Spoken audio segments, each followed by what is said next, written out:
Hey team, welcome back to Dukes on Twitch.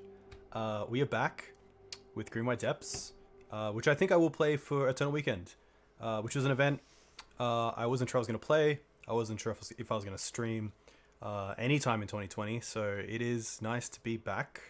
Forza Williams, welcome. Elo, thank you very much. Yeah, had some tough times, but we are back and playing some Legacy, which is really nice. I haven't played Paper Magic in probably a few months, so it is 2021. Yeah, classic. Here we are. Very, very cool. Yeah, this should be really fun. Pretty happy to play Green White Depths. It's a pretty sweet deck. I was going to play Maverick, but I think for the event I do want to have a deck that has a pretty nice sort of backdoor win, and that is through Dark Depths. And I do like the matchup against any sort of Delver decks, which is nice. I think the D&T matchup is pretty scary, but it's really fun, really challenging, which is nice, so can't wait for that. But yeah, Eternal Weekend Legacy will be cool. I believe the 3 events for me will be on 11 AM on Saturday, 8 PM on Saturday, and then 4 AM on Monday. So probably going to take that Monday off work and just try to do the 3. And then maybe look at Vintage, because I know Achilles was pretty keen to play some Vintage, and I think we might even co-stream a Vintage Eternal Weekend League with our Bug, which would be pretty cool, but we'll see how this goes. Let me quickly... I did steal this list from someone on Twitter who was asking for feedback, and because I haven't played, Ryan was lucky enough to give it to me. I did make some small tweaks just based on cards that I wanted to play and see how they go. So yeah, let's go through the deck. This is Green White Depths. Obviously it's a Green White based mid-range deck with a combo finish, or if you want you can play it as a combo deck with a backup mid-range plan, which is really cool. So unlike Green Black Depths, which you typically just try to go all in on the 2020, this does have Reclaimers and Knights, and in this case Urza's Saga to kind of use a bit of a mid-range plan and have like a backup, which is really nice, and definitely where I want to be when I play Magic. I love mid-range, so this is a deck that I really enjoy playing. I haven't played too much with Saga, but I have seen it been doing really well. I'm just playing the 1 copy because we do have Thespian Stage to copy it. We also have Ramanap to get it back from the graveyard. So we do have multiple ways to use it, although we only have 1 copy. But I think it is pretty good. I was a little bit skeptical at first because it doesn't really add anything to the combo plan, other than getting some safety with Pithy Needle and Wasteland or Karakas. And I think the mid-range plan of the deck is already pretty good, so you don't need the Sagas. But at the same time, I think it's pretty cool. And I think it's worth playing at least 1. Because it is a card that's quite powerful and it can just win games on its own, which is really cool. There is an interesting interaction with Thespian Stage and Urza's Saga. If Thespian Stage is a copy of Urza's Saga, once it gets to the 3rd ability, you can copy another land with Thespian Stage, let's say Forest, and now the Forest will have the activated ability of the Thespians of the Saga on 2, which means you can just make 2/2s for the rest of the game, which is pretty cool. And you also get to, I believe, still search your library for an artifact card, but you don't need to sacrifice the Thespian Stage because it's no longer a version of Urza's Saga. It's now a forest, which is pretty cool. So I do like Saga in that way, that we can get things like Retrofit of Foundry, Shadow Spear, Pithy Needle. Shadow Spear really nice as well because there are definitely instances where we come up against a deck where a 10/10 Knight is just going to be blocked by 1/1s or 2/2s all game. So having that ability to trample is really nice. And also the activated ability is relevant against Kalidas. It's not Kalidas. It's not Kalidas. It is the new 7-drop artifact that plays in D&T, Kaldra Complete, I'm going to say.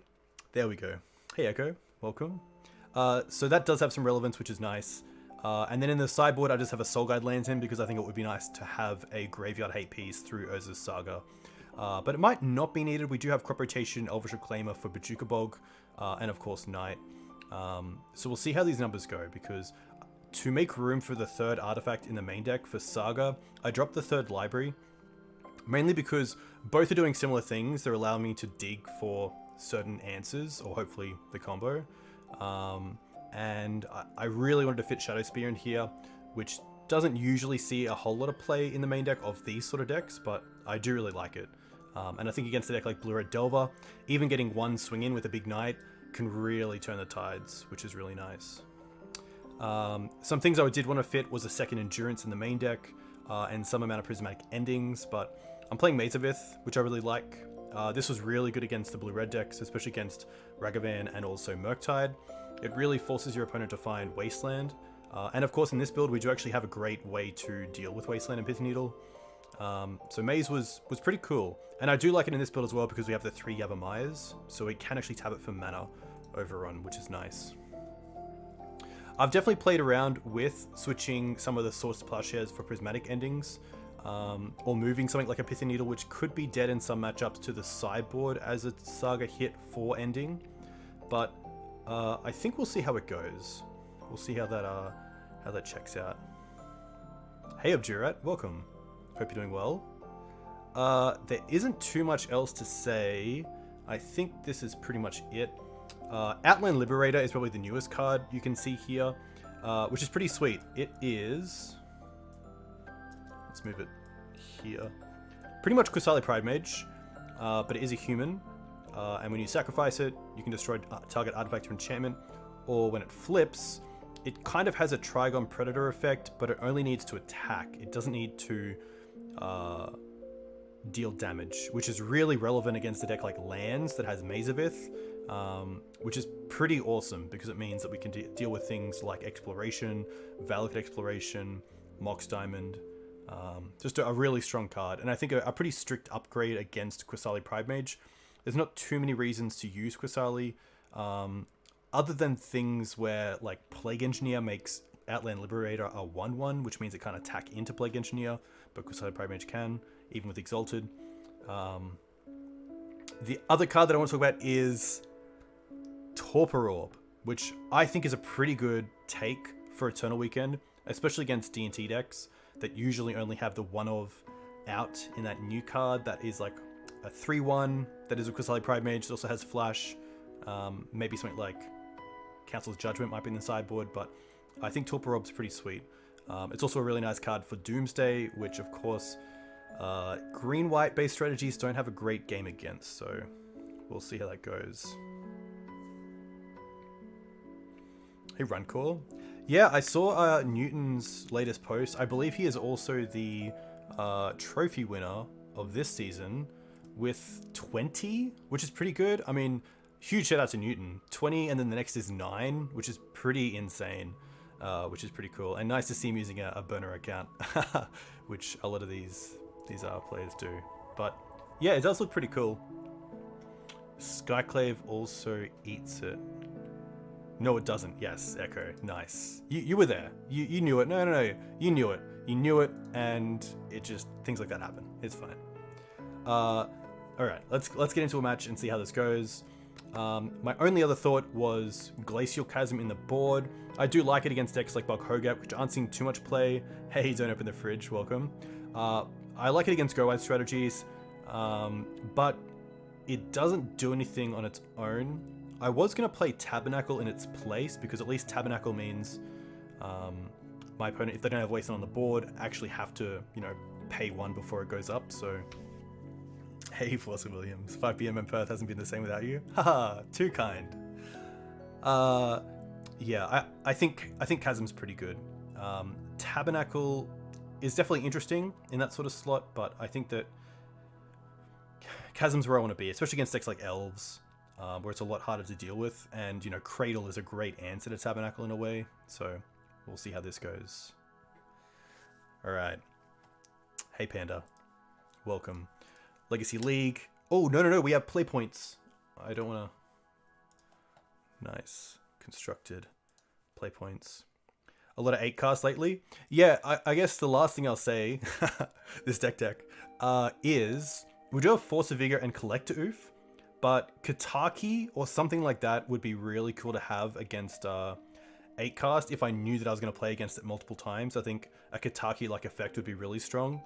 But I think for now, the double Force and the Collector Oof should be pretty good. And then Prismatic Ending is also quite nice. Deafening Silence as well against those sort of blue decks can be quite good because it does really slow down their ability to kind of go wide with something like Psy or go off with something like Emrian and LED and those cards. So, all right, play points. We're in it. We're in it. Here we go. Streaming, and we want to make this bigger. Nice. I hope all of you are doing well. It's been a big year, so yeah, looking forward to finishing it off on a high, and hopefully doing okay with some Legacy Magic.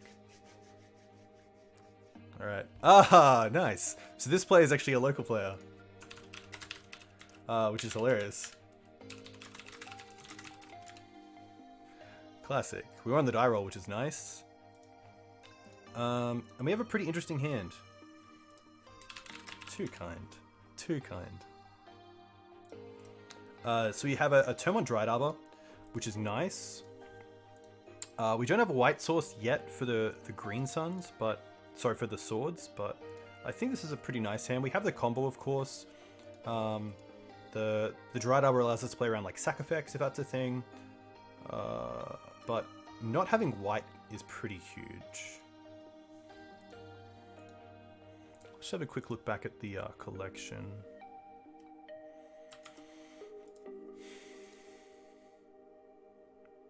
We have a pretty high count of drawing white sources. 1, 2, 3, 4, 5, 6, 7. Yeah, I'm gonna keep this. I think this is fine. The ability to ramp on turn 1's really nice. Having the combo naturally is good, so can't be too unhappy. Crop Rotation is also just a turn 2, which is nice, because turn 1 Yavimaya, Dried Arbor, turn 2 Dark Depths, then we have 2 mana, 3 mana, 1 for crop, 2 left over, 2 to float, and then 2 to put into a stage that we grab instead of the Yavimaya to copy the Dark Depths.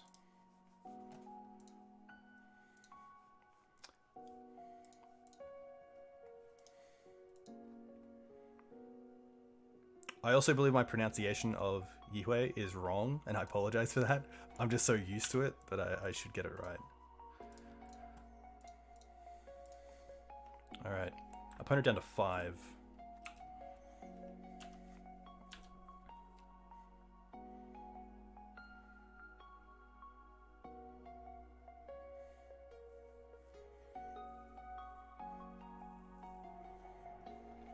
One nice little play against Wasteland with Thespian stages as well is that if there's a basic on the field, okay, that's our white source, which is really nice. This is fine. Another white source. I probably actually don't mind just green sunning here for Sylvan Safekeeper, which really pressures my opponent on Swords to Plowshares here, and also means that the following turn we then have protection from Dark Depths, or with Dark Depths, which is pretty nice. The question is, do I want to show the Dark Depths here or the stage? I probably just want to show the stage, and the next turn play the Dark Depths. That also means that if something goes wrong where I want to do something different, I can use the stage to copy the Tundra if I want a white source.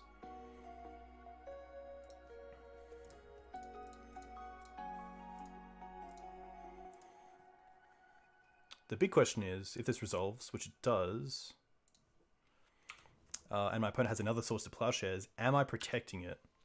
I don't think I am.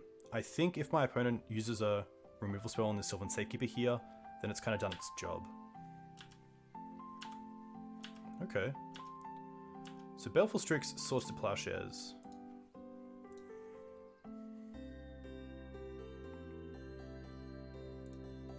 I think here I just want to make the 20/20, but that does... It plays around Karakas, which is nice, but it doesn't play around Karakas and Swords. We then also have Crop Rotation for Step to get through the Baleful Strix, which means that my opponent doesn't have to go to 21 life through Source to Plowshares and get an extra turn, which is kind of cool.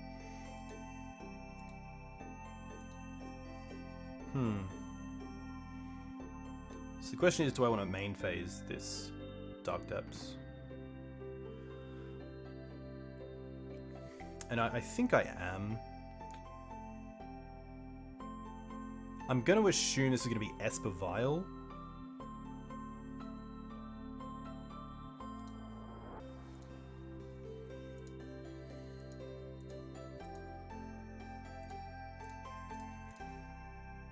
I think because I have the Safekeeper and 1 land left over, I'm happy to make the 20/20 here and then use that land if I really need it.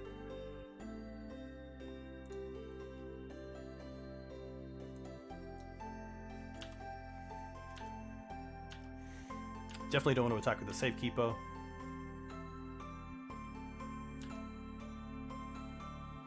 Something like Wasteland on the Yavimaya would be tough, because then I can respond with Safekeeper, but then they can like swords in response. Brainstorm's great for us. That means they're really looking to dig for an answer here.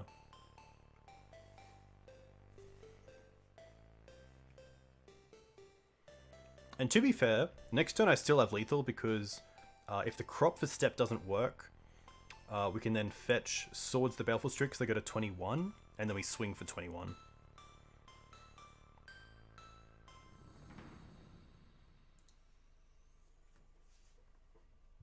Esper Vial, another deck where Torpor Orb would be really strong.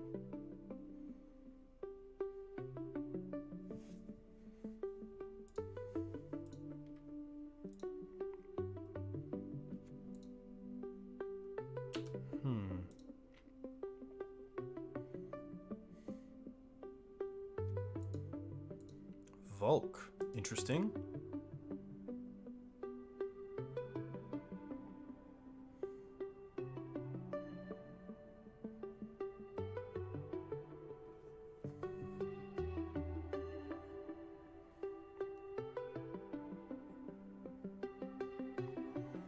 Ending. Alright, well.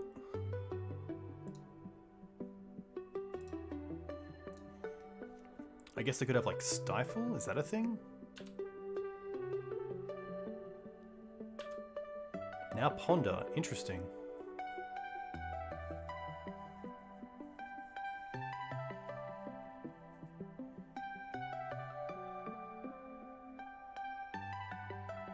Oh, okay. I think here I do just want to go for Swords to Plowshares instead of crop rotation, because I don't want to lose my land. Yeah, especially now.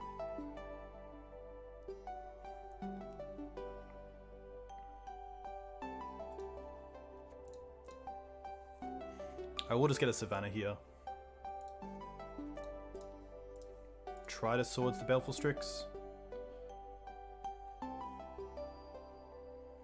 They have the Force, that's going to be okay. Pitching Snap. Now we can attack with both creatures, because they have to block the Marit Lage, so it's a free 1. Hey Jide, welcome. Hope you're well. Alright, we can hope.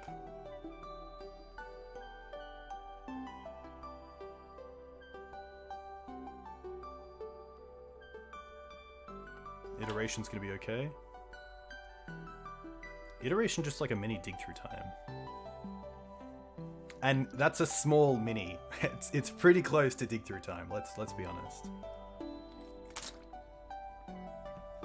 Okay. Nice. Unfortunately for my opponent to go to 5 early on, but yeah, nice that we played to a few outs. This is going to be an interesting matchup, because I'm not too sure what I should be thinking what this is. Hey, Ask for Alex, welcome. Dig through time doesn't kill the 20/20, that is correct. I'm trying to think what this could be. This feels like a deck where Pith Needle isn't going to be relevant. Outland Liberator probably isn't relevant. Oh, that's in the main deck? No. Sorry, yeah, I actually moved it.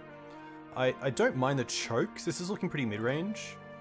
I also don't mind at least an ending.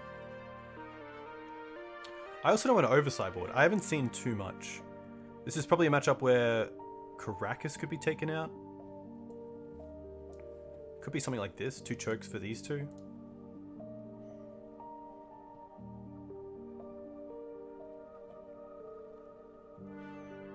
I think I'm pretty happy with this to see how things slide. Potentially Prismatic Ending is a card I want, just as a kind of catch-all. Like maybe Swords to Plowshares can be cut, but if this is some sort of like Grixis Delver deck, then I do want the swords. Library seems quite strong as well. With the black, I assume they're going to have some sort of hand disruption, so being able to play on that axis is nice to keep up the cut advantage. Roundup seems great because their mana base was a lot of duels, so I think the Wasteland lock's pretty real. And also just being able to replay the combo. This could potentially be a matchup where I just don't want the Mox Diamonds. I just want to play a more like land go. I don't really need to accelerate.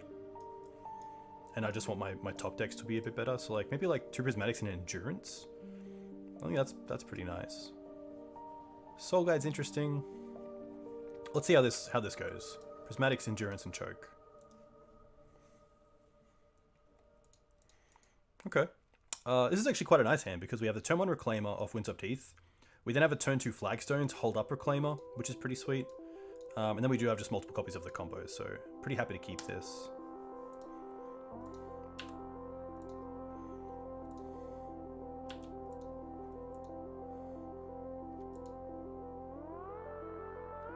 Thoughtseize, okay. I'm going to assume the Reclaimer is going to get taken here, but Reclaimer is also open to any sort of removal they have, so it could just be Crop, and then leaving the Reclaimer potentially means they just have some sort of answer to the Reclaimer in Bolt or Fatal Push.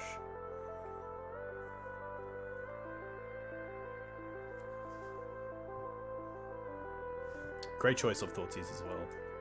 Probably one of my favorite arts. Up there in the top 5. They take the Reclaimer, okay. Interesting. That's quite nice to grab, especially after a Thoughtseize. Probably pretty happy just to hold up the Crop here, if needed. I could potentially Crop for Wasteland. I think that's a bit aggressive, though.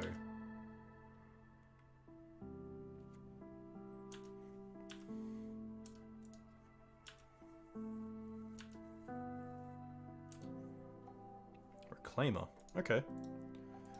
Unfortunately, I can't play Reclaimer and hold up Crop, but I think here I'm happy to play Flagstones. Fetch.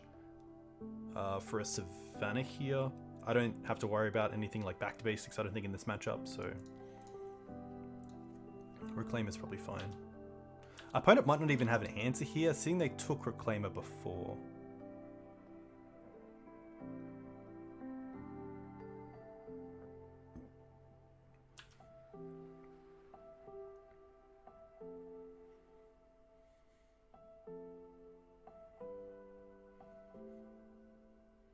I'd love to see like a Volk or a Tundra here. Scrubland, okay. So it is a land that isn't hit by Choke. They have the swords, okay. That's fair.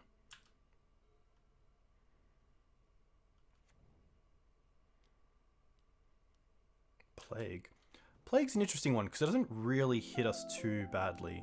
Human does turn off Sylvan Safekeeper, but being able to land this Choke here is pretty nice.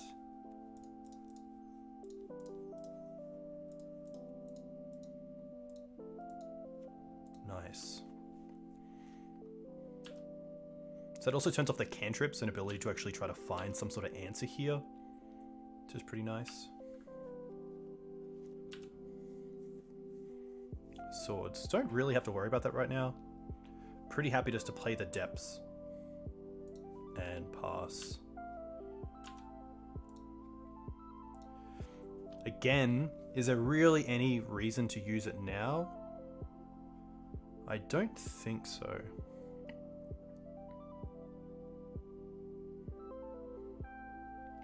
There is a world where I potentially want to crop away the flagstones for a wasteland, but then I'm still just 1 for 1.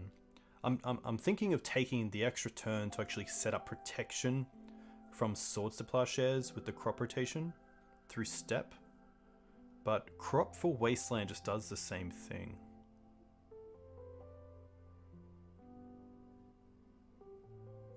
I think we'll see what happens here.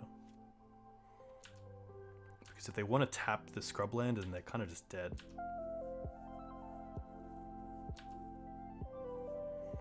Yeah, there is quite a quick rebuild, which is nice.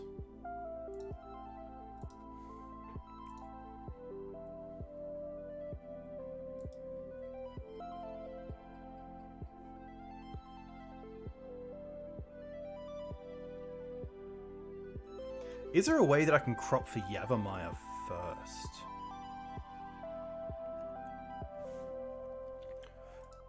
No, because I have to float the mana anyway.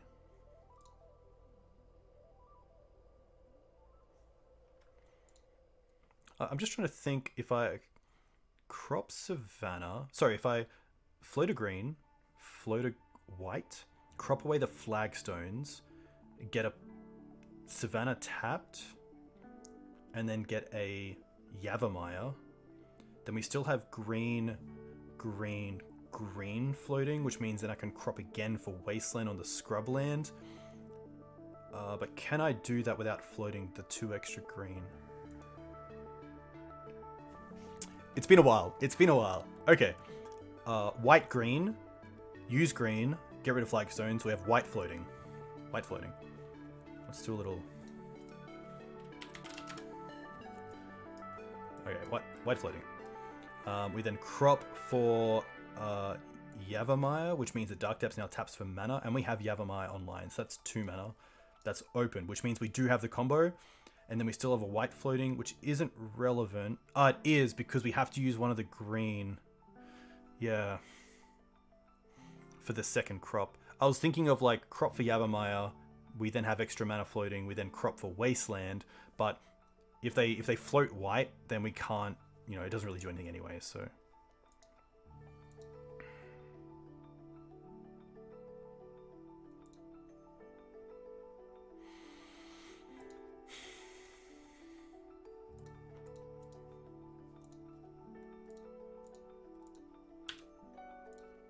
So I think he was going to get an end step, and I will just crop away the flagstones.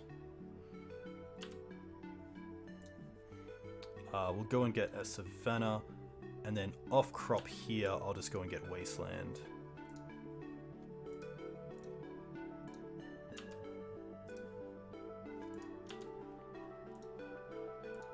Now that's pretty interesting. Swords. I'm still 1 green off. Maybe the play there was actually to get Yavimaya first. That could have potentially been the right play.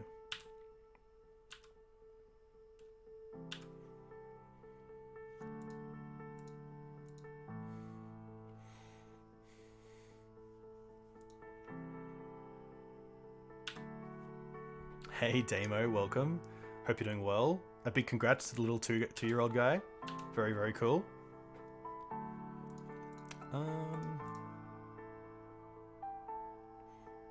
The question is, do I want to waste in combat? Probably okay with this. I actually am going to do this. No, because if they have Caracas, then I want to keep up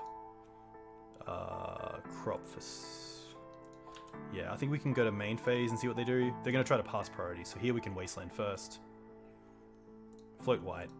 Sure. Now we go to end step. I guess there is potential of like submerge. Nice. Nice. Yes. Haha. Good to get on the board.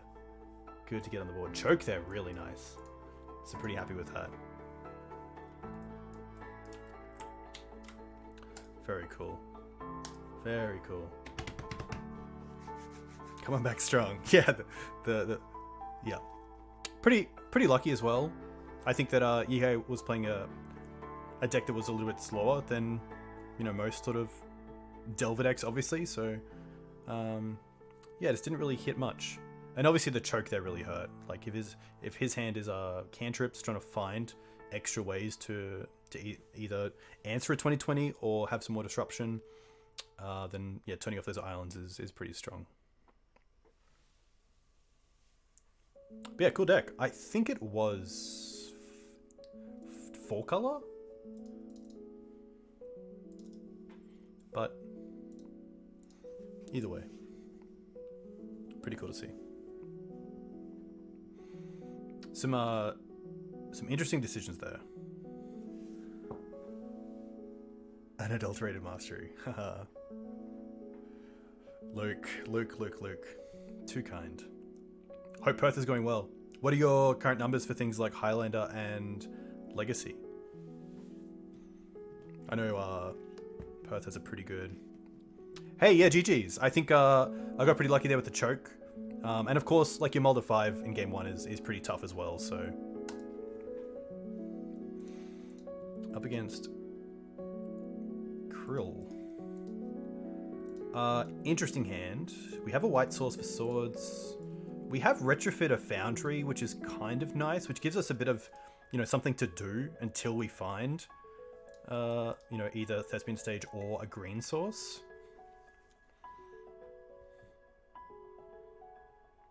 I would like to try to champion this deck to Eternal Weekend.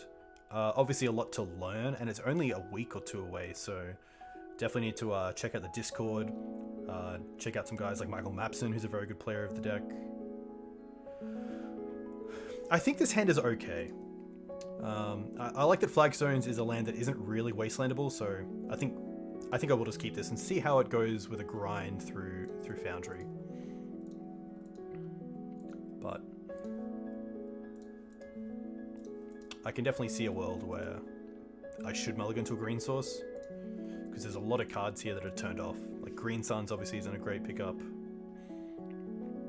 I guess if I get really stuck, I can wasteland my own Flagstones to go and get a Savannah, but probably not where I want to be. Alright, opponent goes to 5 cards.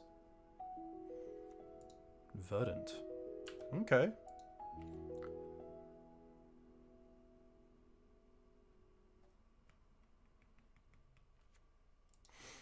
Read the Reckless. Gravecrawler. Okay, this is most likely going to be Bug Hogaak, but I guess we will see. The Discord is really good. I was going to do a bit of a primer because I've been putting together, at least before my break, I put together a pretty good breakdown of the Leaving a Legacy tournament because 13 players played Green White Depths. So I was going through and doing like a like what is a playset in every deck, what is a 3 of in every deck to like build like the optimal Green White list. But yeah, the Discord's really good. I would say the Discord is really helpful. Alright, we're just going to go with Retrofitter here.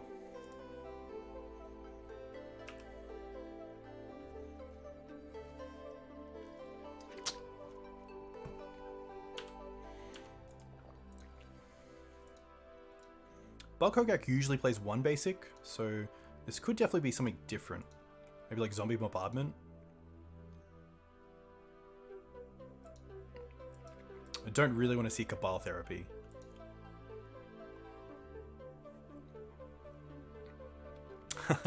Speaking of, this is the first time I played with Saga. I think it's pretty cool. It does add more to the... Oh, they target themselves. Nice, okay. That's pretty cool. But at least we know the hand now. Just Hogaak. But yeah, I think that Saga is powerful enough that it's worth playing in this deck.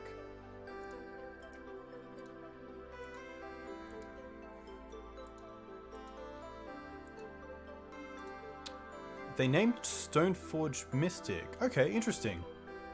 That's fair.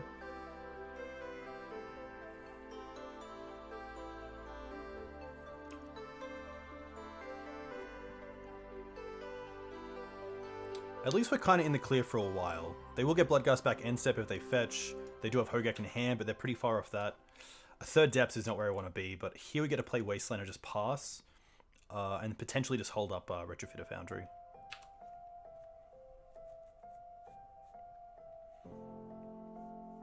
Definitely the downside of not playing a Brainstorm deck is this can happen.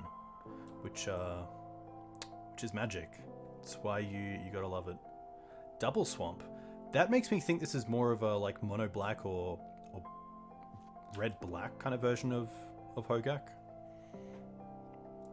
Stitches. Stitches is very strong. I don't think I want a Swords in response to the ETB. I'm pretty happy just to let this resolve and see how it goes. Double Bridge is pretty good. Double Bridge is very good. I can... Is it non-token? Oh, when a creature is put into an opponent's graveyard from the battlefield. Okay, Interesting. So I could block, but then they get two 2/2s, and that's not great. I don't think there's anywhere that I trade here.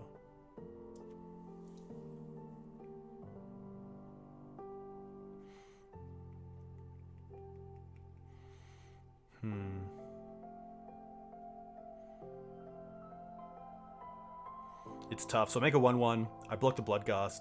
Triggers go on the stack, and they get their two 2/2s, and that's it.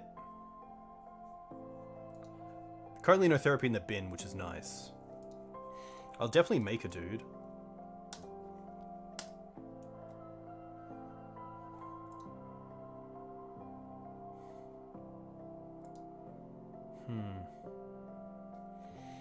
It's interesting because even a fetch land means we could like fetch for Dried Arbor and then wasteland it to turn off the bridges.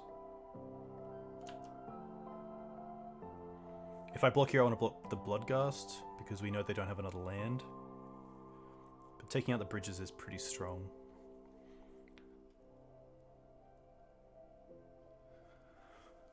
So here we would take 2, go to 16.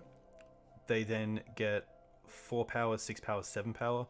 So there is a world that if I block here, give them 4 power, untap and don't draw a green source, which is pretty tough anyway, because then the Knights are still just 2/2s. It has to be a fetch land, because then the Knight at least can block a 2/2 and survive. Take 2, go to 14, and then say worst case we don't draw anything, we then take 2, 4, 6, 7, go to 7, so it's a 2-turn clock. Oh, actually, I can actually remove it next turn with the Foundry anyway, if I draw a land. I think that's worth it. I think I don't win this game if I give them the 2/2s. I win this game if I draw an untapped land here that allows me to sacrifice the servo. I guess... no, it doesn't do it either.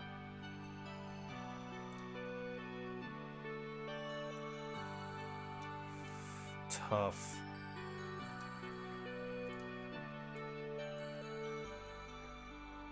Oh, it's just sacrifice 1. Okay, that's actually pretty good. Okay, we're Gucci. We're Gucci. This is fine.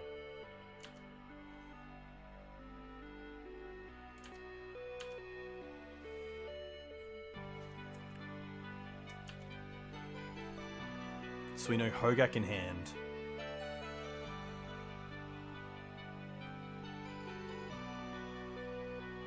Grief.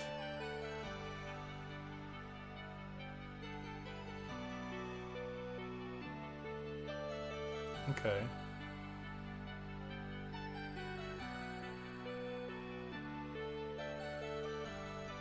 So Grief comes into play.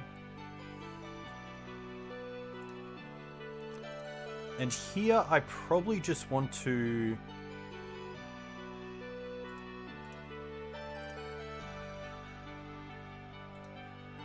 sack the servo to trigger the bridges first.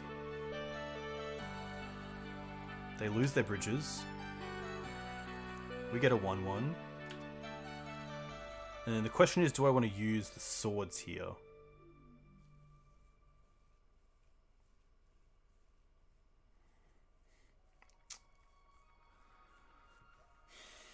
Definitely a tough one. I think I do. 2, 4, 6. And I think I actually just want to swords the Stitches Supplier because it is extra value. This dies anyway, so...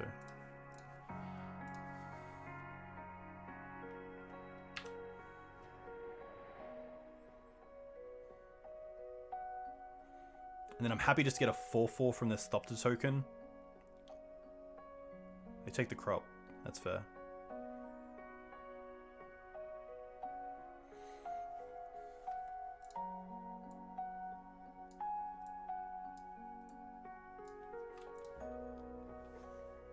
Interesting. I'm not gonna block here. Pretty happy to take the 2. They have 0 cards in hand. Sometimes it just works out. Ugh.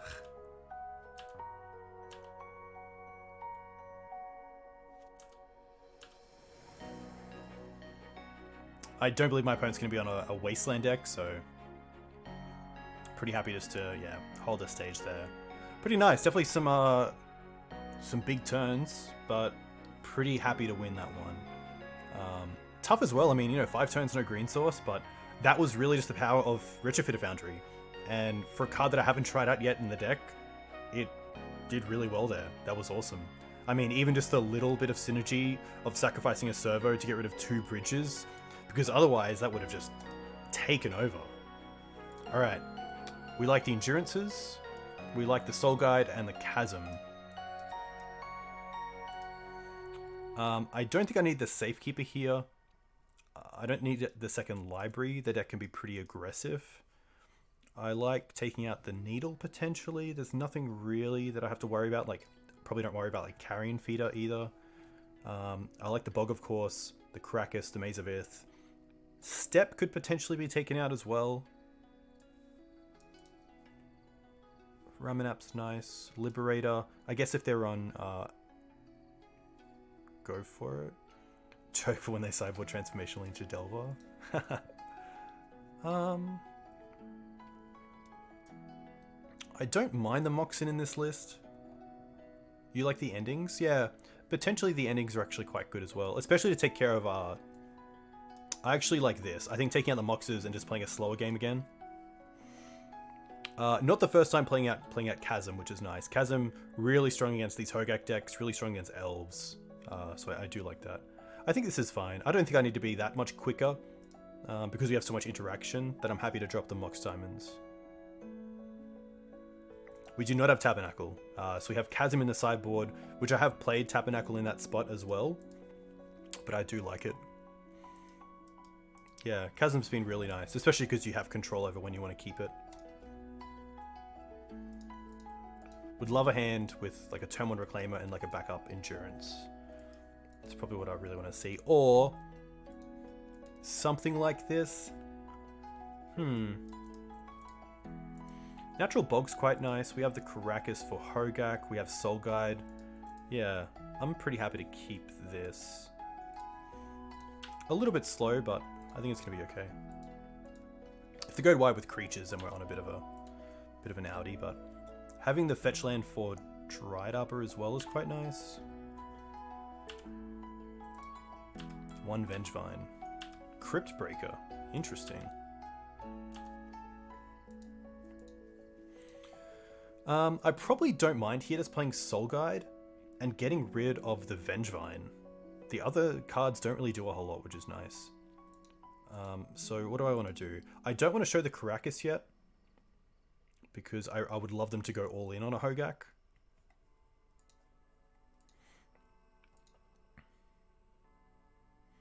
The question is, what land do I want to play? I kind of want to play out the Forest. I want to keep the Windsup for Dried Arbor. And hold the flag for now.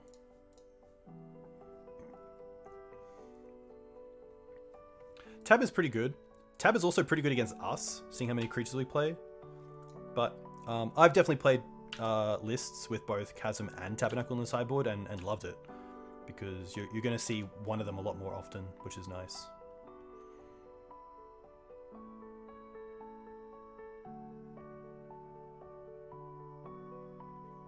There's a small reason to Green Suns there, because then we would have extra creatures for, or extra ways to play around something like a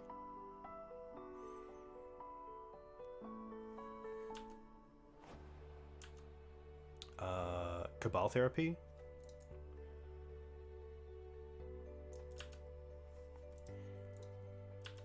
Just a pass. I think we're pretty good here as well. I think I just want to play the Flagstones and then Green Suns for a Elvish Reclaimer.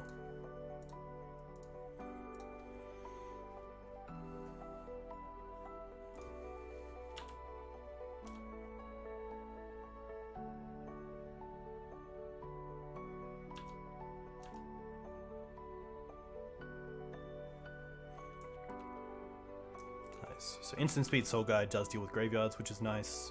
And then for 1 I can just cycle it and draw a card. Putridim, okay.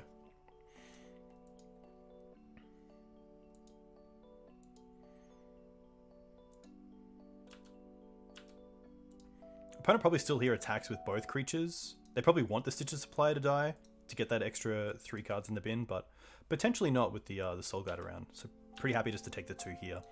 In no position to trade the Reclaimer for the Gravecrawler.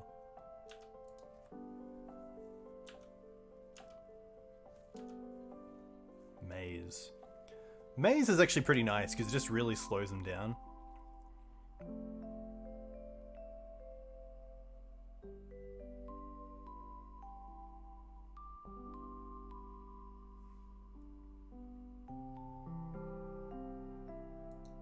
It also means that next turn I can Green Suns for another Reliquary, which is pretty cool. And my opponent doesn't know my hand yet, so for all they know, Elvish Reclaimer can still tutor for Bajujik Bog, can still tutor for Karakas.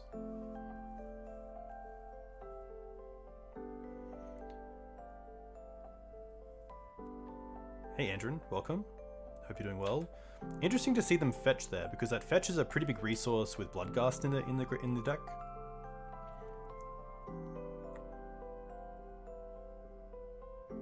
If this is something like Assassin's Trophy, I'll be pretty happy to see that. Okay, they're gonna go after the Lantern.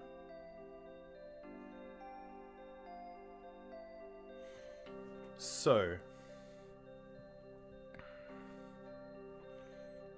I can draw a card here. I could trade the Flagstones away for a Yavimaya and then tap the Mazavith for a card. Or I could exile the graveyard, which currently isn't that great anyway. The only thing the graveyard currently works for is Hogaak, which we have the Karakas for. But I would have to tap the Reclaimer.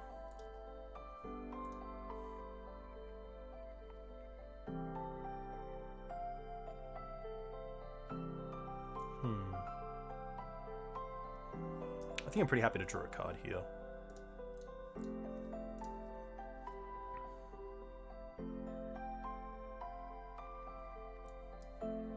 And then next turn the Reclaimer will be a 3/4.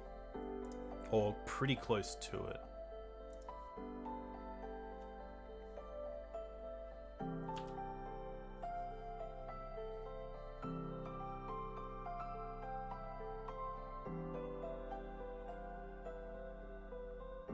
I could also just go for the combo, let's be honest. Maybe I should have thought of that before I tapped the creature, but I wasn't going to block anyway with the Reclaimer. So I could go for... yeah, I could just go for Thespian Stage here. Yeah, and the next turn we get to untap with a bunch of mana, and then just go for Dark Depths. So this works out actually pretty nicely.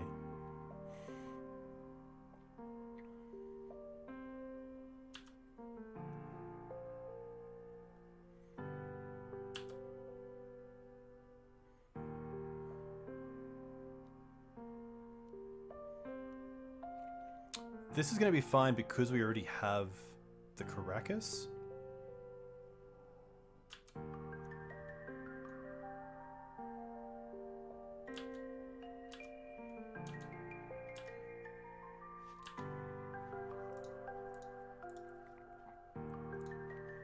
The question is, can I just not care about the Hogaak?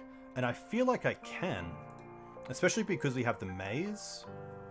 I kind of want to play the Yavimaya, so then we have access to 4 mana and Maze, which means we can use 2 for stage and 2 for Reclaimer.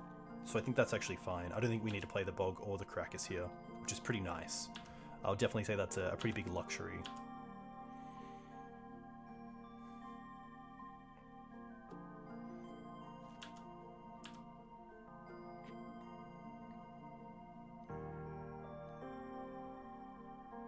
Oh, they have the altar. Oof. Do we have an out? Huh.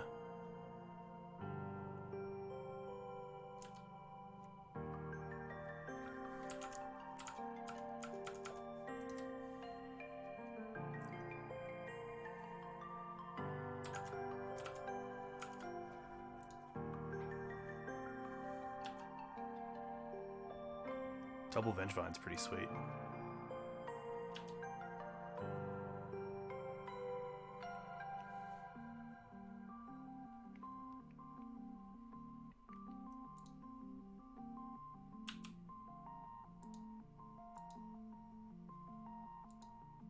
And second Hogaak in hand. Yikes. Oh, there's a bridge as well.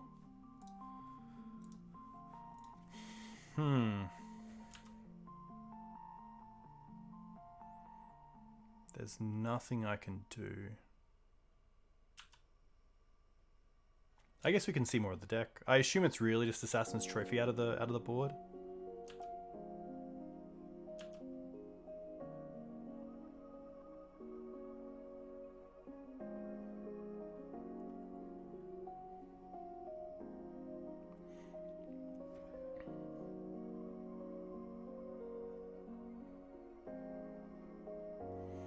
Is there a way that I can hit the bridge here? I don't think so. I'm thinking of like Dried Arbor and like sacking it to the Reclaimer, but I need the Reclaimer to find the Dried Arbor.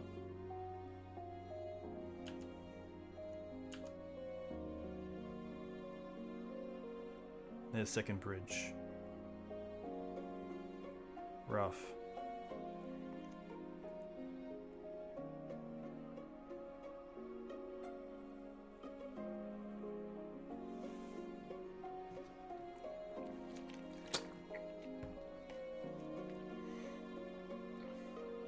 I think they need to get back the Vengevines, right?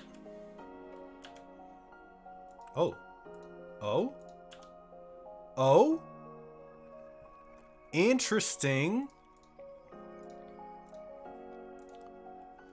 Oh.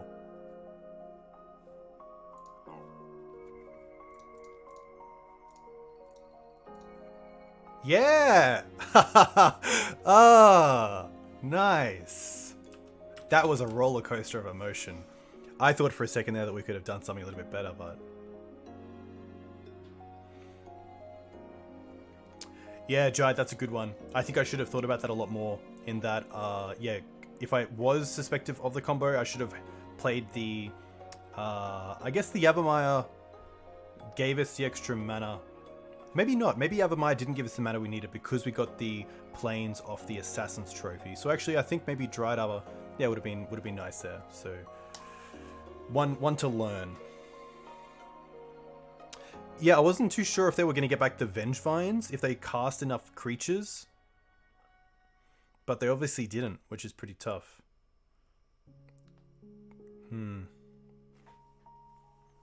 Hey Phil, thanks for the follow. Let me know where you're from. If you play Legacy, what do you play in Legacy?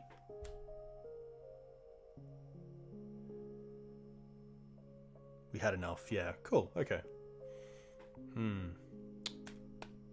Tough.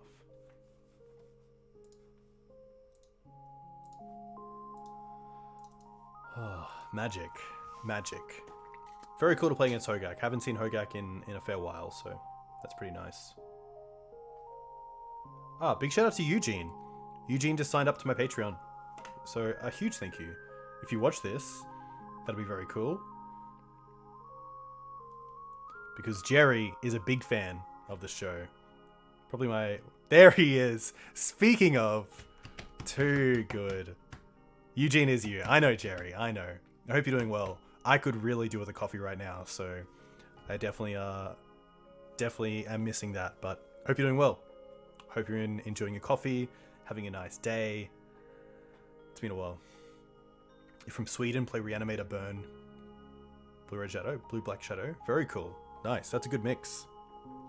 What's Legacy like in Sweden? And Jerry, how do you like your coffee? I think you said you like it black. Enchantress is pretty cool. And yes, Damo. Sorry. Endurance does put everything back into the deck on the bottom. Hey, King of Pawners. A huge thank you for the tier 1 sub. Very nice. Too kind. I hope you're well. Let me know where you're from. Hey, Red. A huge thank you for the resub. 4 months is very cool. Too kind. Are you going to be playing in Eternal Weekend? Are you going to be playing Green White Depths? quite strong in Sweden. Eternal formats are a bit popular over here. Very cool to hear. Sweden is definitely on the radar once borders open. Would love to do like a Greenland, Iceland, Finland, Sweden kind of trip. Would be very cool. From the US, very cool. Red's playing, nice. Okay, okay. Yeah, I kind of want a second Saga just to see it more, but I do like the one-off Saga in this deck. An interesting hand. It could be a 5 if Pachuca Bog and Pit Needle are just not worthy. Double Yavimaya is also a little bit rough, but it's nice to have one for Crop and one for Mox, but I think this is probably a hand where I just want to throw it back. It has all the mana, but just doesn't really do anything. It does have Crop, which means that if we draw one half the combo, we then have access to the second, but... You're playing Vintage in Eternal Weekend? What are you going to play in Vintage? I really like the look of Bug, and also Bant, that like Archon deck. I am going to mulligan this. It doesn't really have much of a plan in my books. This is interesting. Double Crop with Stage, turn on Foundry. Okay. I probably just want to bottom the Liberator here, as it's a Green Sun's target. I could potentially bottom the Step. We also don't have green mana, which is probably a consideration here.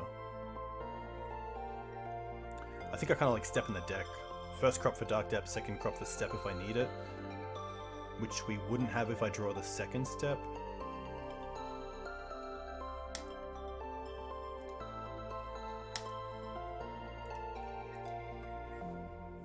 I guess knowing we have Saga in the deck, maybe the turn 1 Saga is pretty good. Oh, this could be Reanimator. There's been a bit of Reanimator online recently. Inquisition. Sure. At least if it's Reanimator, they can't play around Crop with just Inquisition.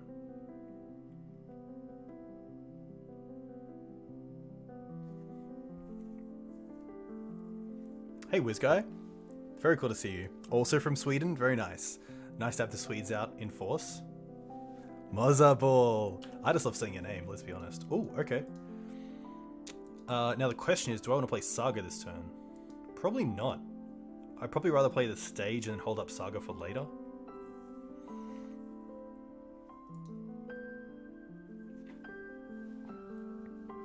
Yeah, Jerry. Eternal Weekend in person would be very cool. I do like that.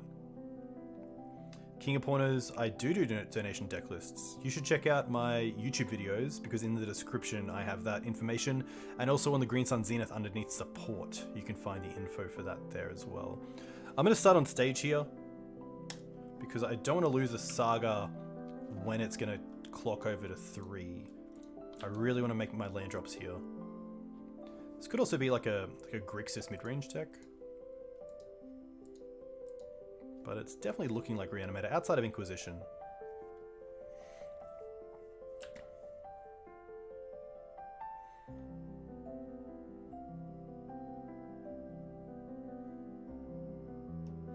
Yeah, definitely a real possibility of playing the Saga earlier to then get access to Bob. Okay.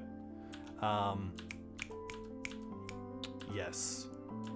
Oh, Dried Arbor. Okay, interesting. It is my green source. I actually don't mind that. Dried Arbor this turn. Next turn play the Dark Depths, and then crop away Dried Arbor for Yavimaya, and then we have the combo. But this is kind of looking maybe like a Pox or like a Deadguy Ale deck. Yeah, oh, Opposition Agent is huge. Especially if they main phase it.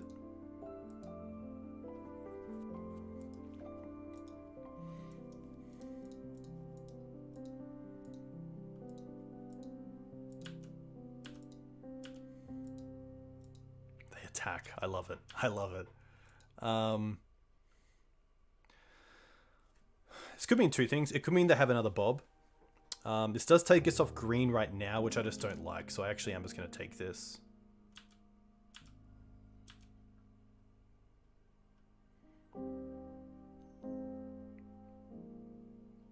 Voidwalker. Interesting. Okay. So they missed the third land drop there. So I think here we just want to play Depths, crop this now for Yav, and pass. They did not reveal Gigantha.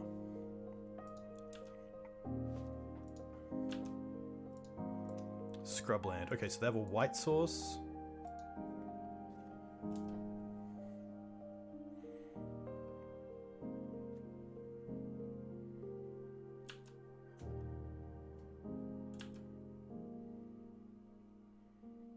I'm just going to take this.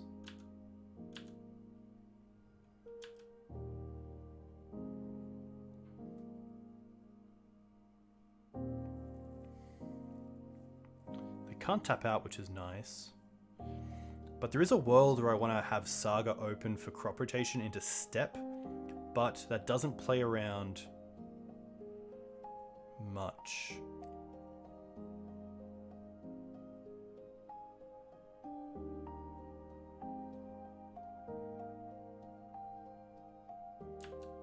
Sure. Because if they have agent up, then they can just like, you know, agent in response. I think I do just have to go for it here. I don't think I'm winning this game if I untap.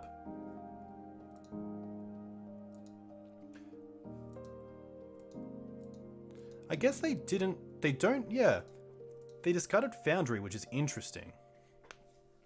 I think now I'm happy to play the Saga. They have Edict. Edict's interesting.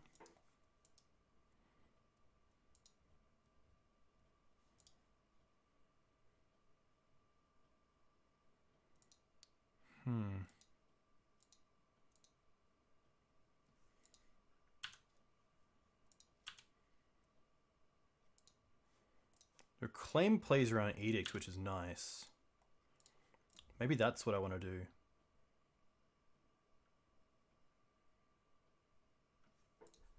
Huh. Sadly, I can't Green Suns for Dryad because it did just get exiled to the Voidwalker because I sacked it to the crop rotation. But I think if that's the play and that's the read, and Jide, I definitely take you very seriously. I think I will just actually play Reclaimer here instead of holding up crop.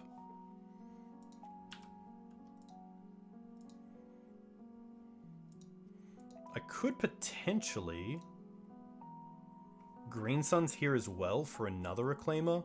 Or Green Suns, actually, I actually like Green Suns for Safekeeper here and then hold up crop.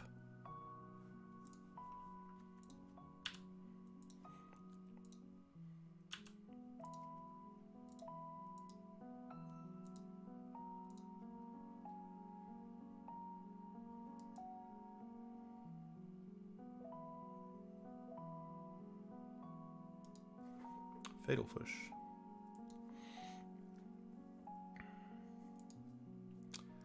Definitely interesting. I could potentially here crop away the Saga for a Flagstones and then sack the Flagstones to Reclaimer just to keep up on lands.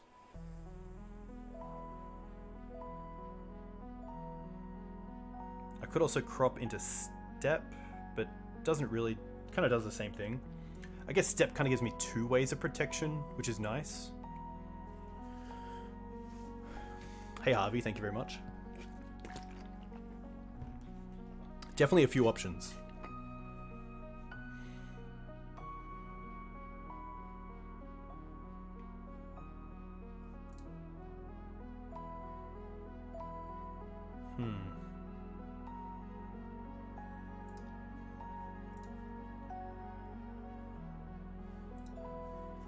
Yeah, I don't mind this.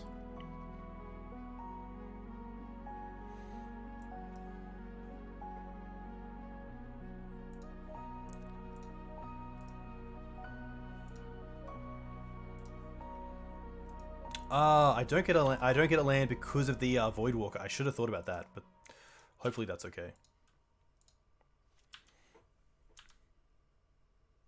Badlands.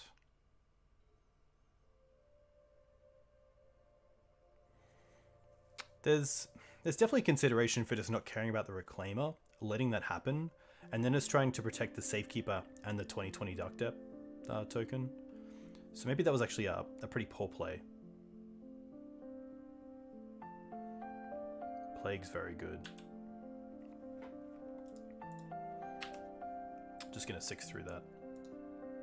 Probably names Human to get rid of the Safekeeper.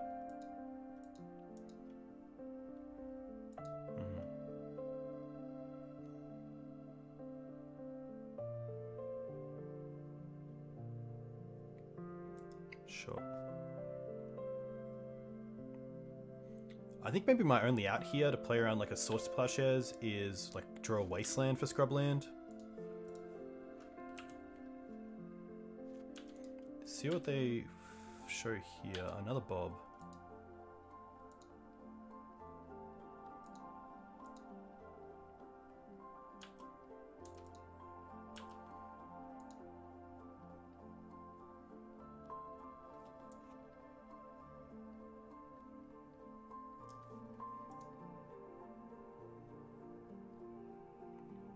Can they crop? I think they can crop. It's pretty good. Is it any card? Yeah. That's pretty brutal.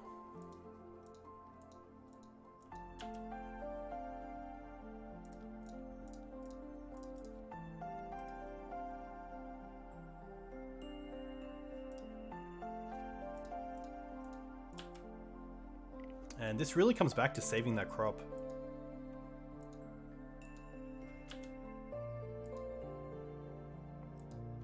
I'm going to assume that it's get like a Caracas here.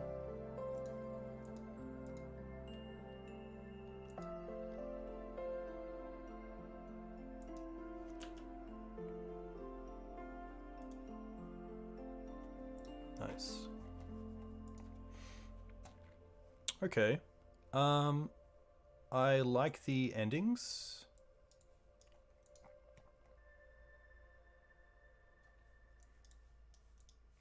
The Moxes are definitely interesting.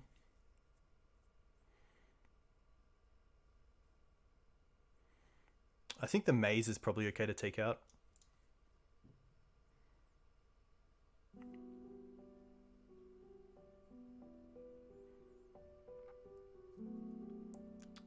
Again, I don't want to over-sideboard. I do really like the Moxes in this matchup just to try to get a Sylvan Library out early. Needle's probably okay, especially seeing they're probably running some amount of Planeswalkers like Liliana.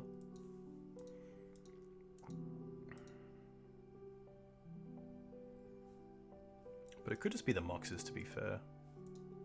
Like an extra endurance, just for that mid-game. How good is Force?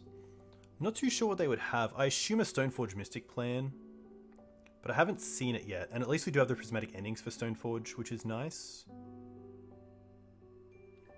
I'm just going to do this slight change and see how it goes. Oof's definitely interesting as well. We did see an extra color as well in the Badlands, which doesn't usually see play in Deadguy, unless maybe they're playing something like a Blast Effect sideboard, which is pretty interesting. Leyline I think I'd be okay with. It would mean Knights and Reclaimers are small creatures, but that's okay. Ramanap would be kind of dead, but still a 2/3 body against a lot of their 2-power creatures is kind of nice. It's just a blocker. And we do have this Liberator, which is pretty sweet. But yeah, I think for me the mistake was using that crop rotation on the Reclaimer when I really didn't need to.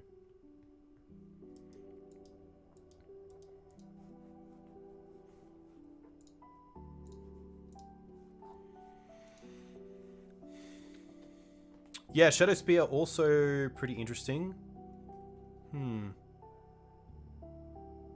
It's probably Ragavan, because why not? Yeah, that's fair.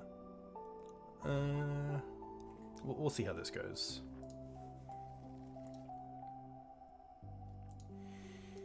Not a fan. Okay. Turn 1 Green Suns, turn 2 Ramanap isn't too bad. We have one piece of the combo, which is nice. I think I just want to bottom the Needle, because we have the Safekeeper. We don't have white mana at the moment, but that should be okay.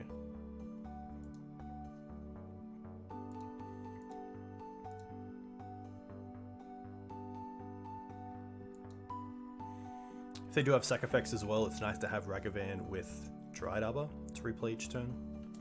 Opponent goes to 6.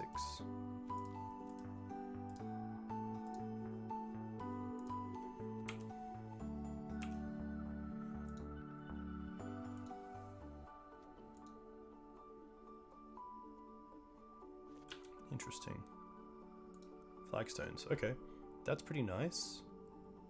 I probably like playing Stage here, because then just drawing naturally Dark Depths means we have the combo one online. Hey Knight, hope you're well. I am, thank you very much.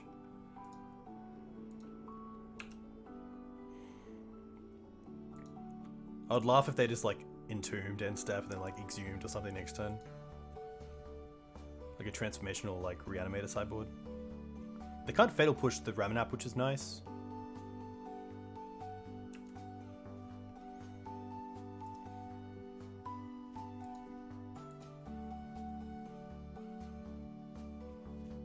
Nothing. Interesting.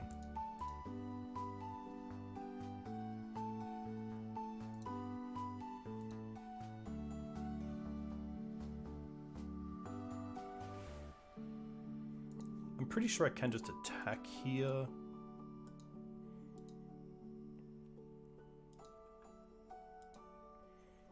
Play Safekeeper and then Green Suns for Elvish Reclaimer. Seems pretty good. Yeah, so I might as well attack first. I guess if they have like Containment Priest and they block the Dried Arbor, I want to have the Flagstones open. So I think I'm happy just to attack with the Ramanap.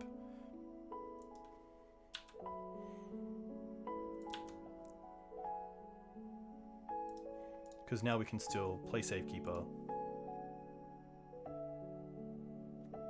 And then Green Suns for Elvish Reclaimer.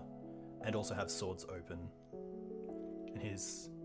oh, Ritual. Ah, okay, this is going to be Opposition Agent. Potentially. Luckily we have the Swords as our last card, so...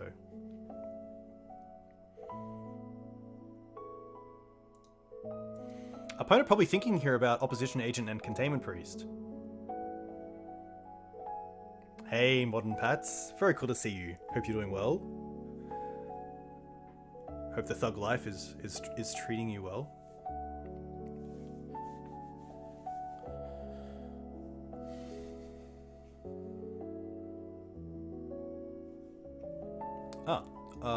I actually have priority here, so that's interesting.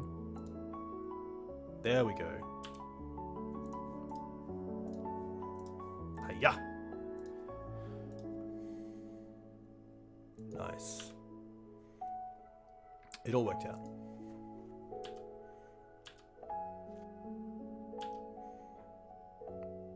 Good to be back, man. Good to be back. Thank you very much.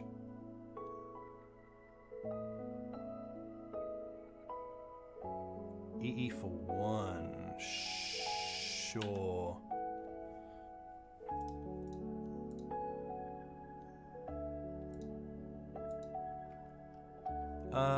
I think here I want to sack the Flagstones because it's going to be free to get back anyway.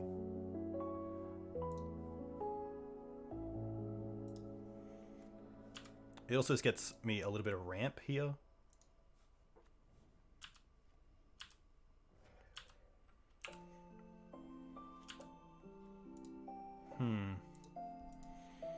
Probably more happy to play the Flagstones here for free.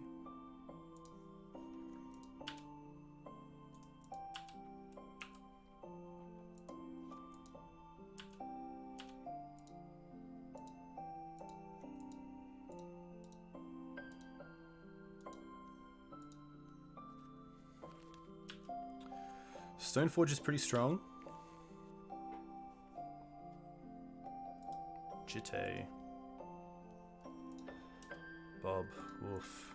Really good turn.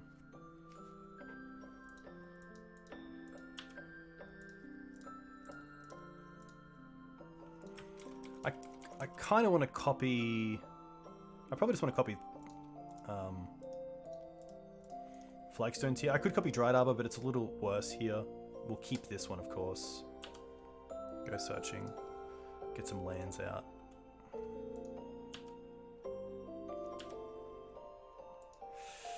Yikes. Doesn't do a whole lot, unfortunately.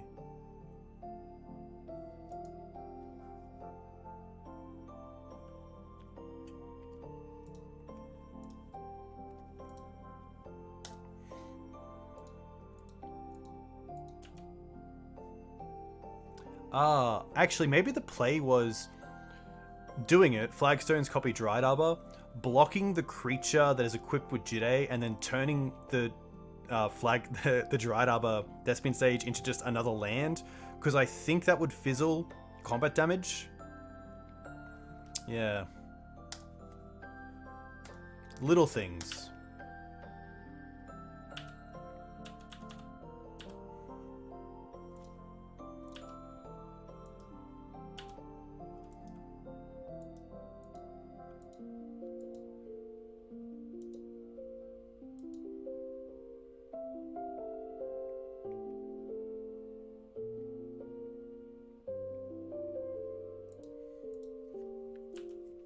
Wow, they... Oh, maybe they have... That's very interesting. I did not see that happening. So now we do actually get a chance to do this. Which is kind of nice.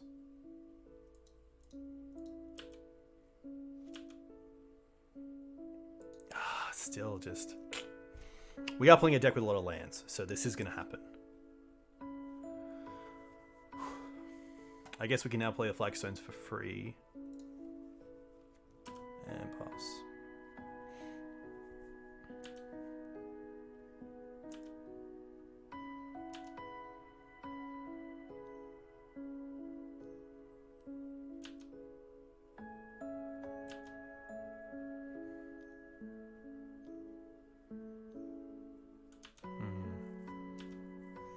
Okay. You keep your secrets. Prismatic ending. Yikes.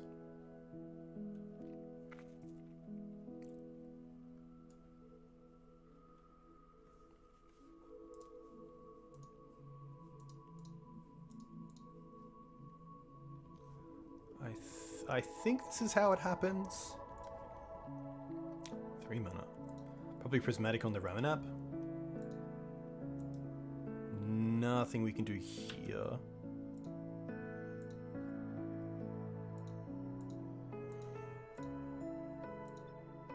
Alright.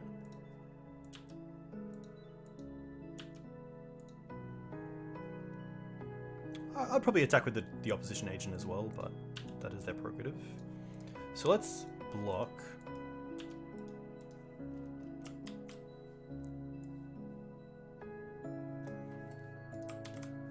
And then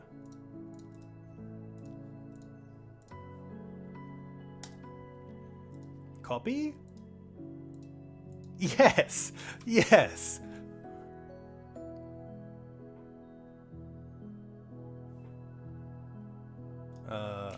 Nice. That was worth it.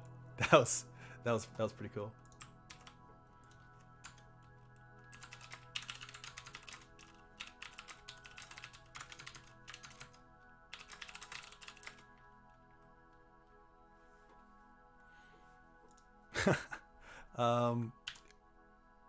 Nice. That worked. I guess we still just have like Dark Depths as like a live draw here. Saga.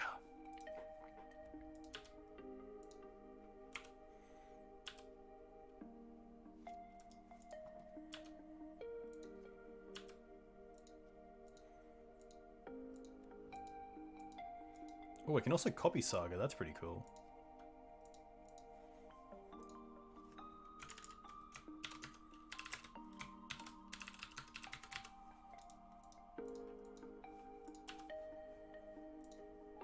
We haven't seen any red cards from their deck, no.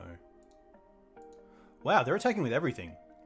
I didn't expect me to get this trade, which is kind of nice. That makes me think they have another one in hand.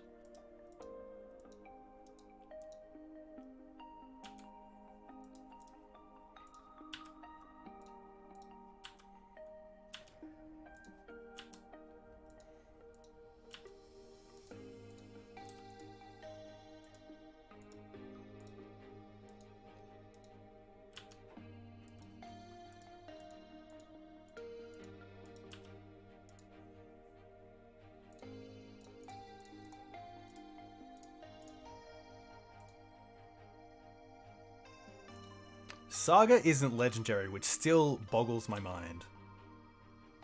Oh, ending's pretty big. Ending's quite nice. I probably just want to ending the Jide here.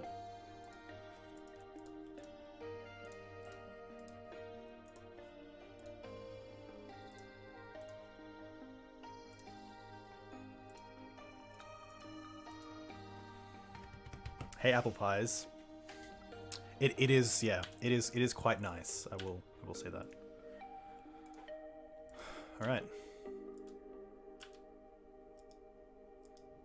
Oh my gosh. Oh, yep. Yep.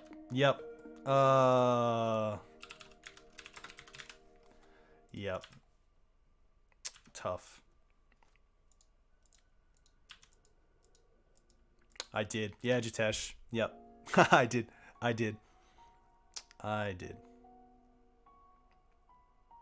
Meant to go green white. It's fine. It's all good. Oh, 2/4/6. Opponent can go like Stoneforge here, get Culture complete, put it into play, and then also equip Jide. It's pretty good. We'll let them see if they want to do that.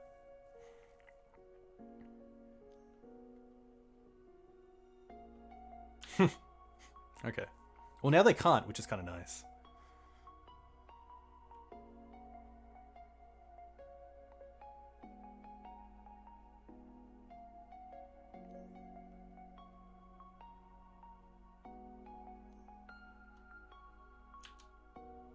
They probably just put in Caldra anyway, and don't attack with the Jide.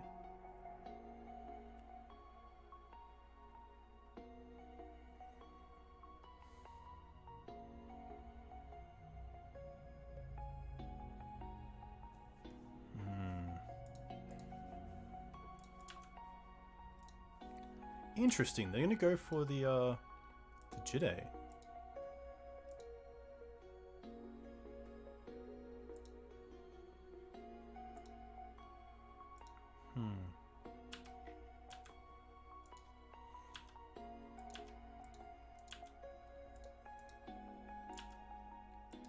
It's looking bleak. It is looking bleak.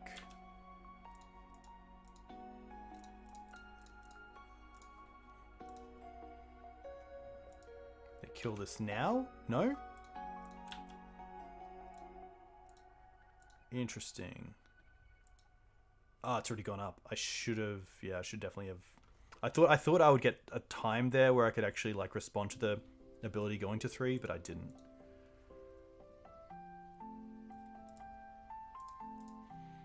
That's tough. Oh, it still has it. Nice.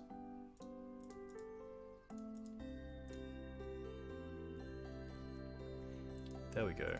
Okay.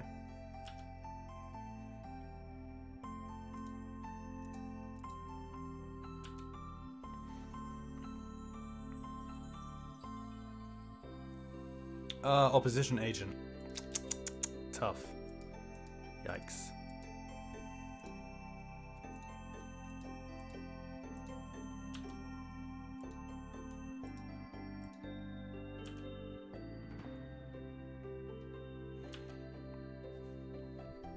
Definitely one of those cards that you just don't really think about when it's on the field, but definitely should. Inquisition. So I assume they now get to... Do they get to cast it as well? Yeah. Meltdown. Alright. GG's. There's the red card, for whoever was asking.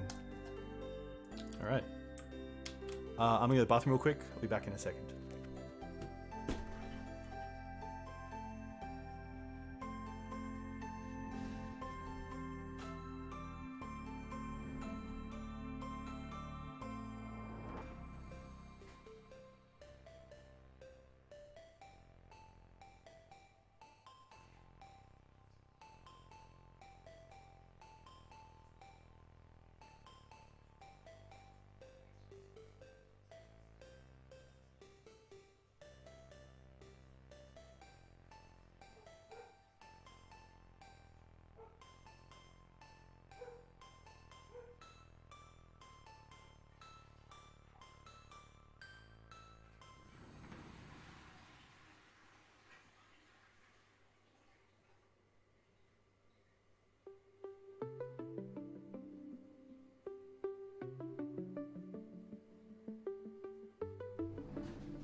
Yeah, cool deck. I'm a big Deadguy fan, so pretty cool to see it getting some reps. Obviously pretty tough to go to like a competitive tournament and play Deadguy over something like Yorion Taxes, but still, very cool.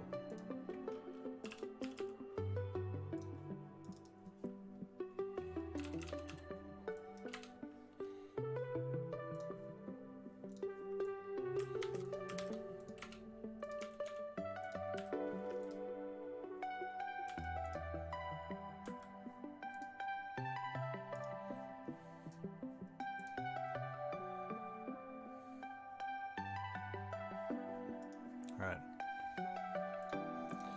Umek.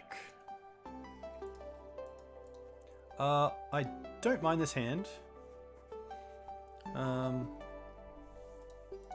I kind of want to go Windswept Heath Savannah into Retrofitter Foundry, which means the following turn we can play Reclaimer and hold up Crop. We also have Crop for the stage as well, so... Hey, Expedition Map, very cool to see you. Hope you're doing well. You've been on a pretty good streak, at least what I've seen from your time with Greenlight Depths, which is very cool. I think I will just go Windswept Savannah. Retrofitter. Because it does open up that line of maybe if we need it. Reclaimer in. Oh, a 6, okay. Opponent doesn't have a force, which is nice. Snow-covered island pass.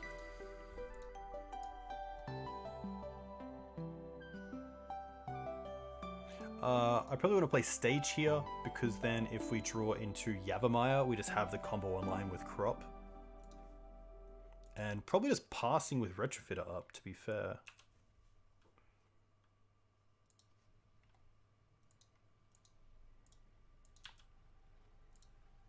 If this is a blue-red deck, I'd love to play the Reclaimer as a 3-4 if I had the choice. Strix. Alright, just gonna make token in response.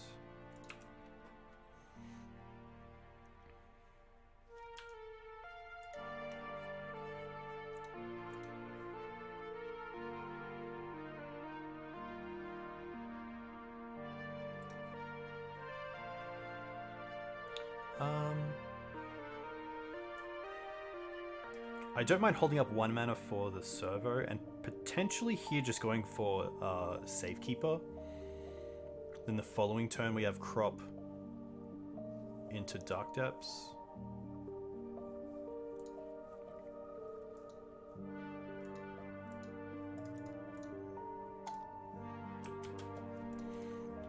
Might as well hold up Crop if needed.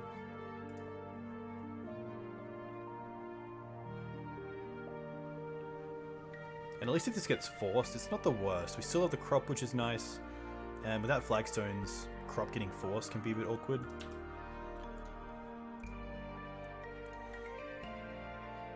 Now I'm pretty happy to play out the Reclaimer. I think Reclaimer there on board is just a bit better than holding up the ability to sacrifice the servo.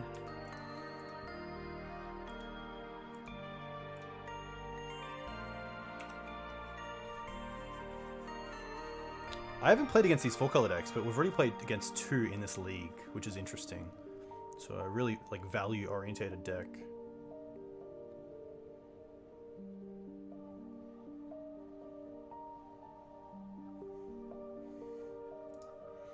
Okay. Probably just want to play the planes here and pass with crop up and also reclaimer up.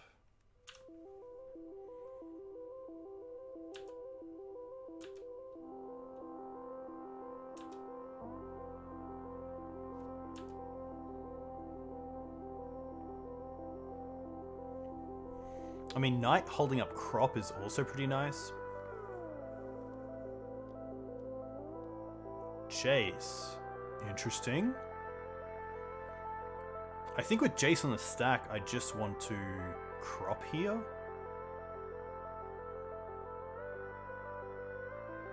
And I probably just want to crop away the Savannah.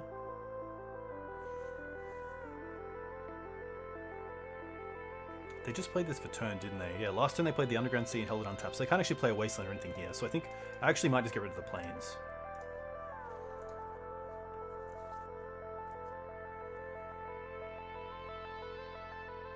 So they have another force. Sure.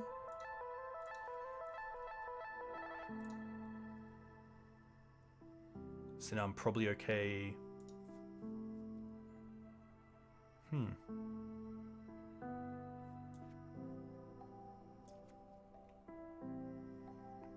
Trading a Savannah away for a...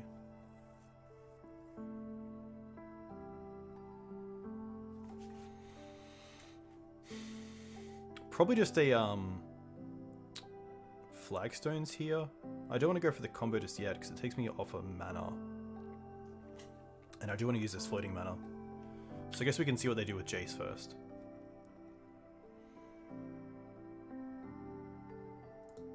They're going to go to Brainstorm. Oh, okay, we get to kill Jace next turn because putting a land in the bin turns Elvish Reclaim into a 3/4, and we can just play the step to get through the Strix to kill the Jace, which is actually pretty nice. Hey, Night of the Reliquary, very cool to see you. A huge thank you for the 2-month sub. That means a lot. All right.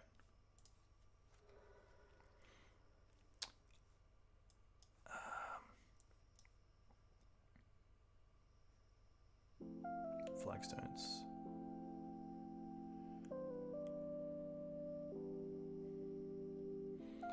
Yeah, this is actually pretty interesting.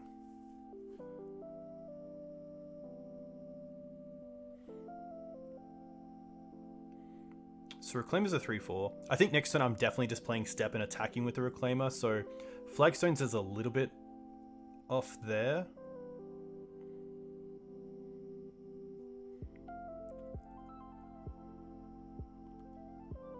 But I like Flagstones as well because it means we can just play the Knight. Actually, yeah, this actually seems pretty good. And I also get to turn the Servo into a flyer. So if they attack, we actually get to clear their board. They don't attack. Okay. Waste is definitely an option as well, taking them off either double blue, double black, or red, which is quite nice. Alright, land first. Give this pro blue. And then go to attack phase, attack Jace for 3. I might as well attack them as well, because if they want to block, then that's fine. I'm happy to trade for the Strix. Means that the Dark Depths is just going to get through a little bit earlier. And I don't really care about the 4/4, because we already have that pretty good mid-range strategy of the Knight and the Reclaimer. And to be fair, like, we're going to be able to get heaps of Foundries off this, which is nice.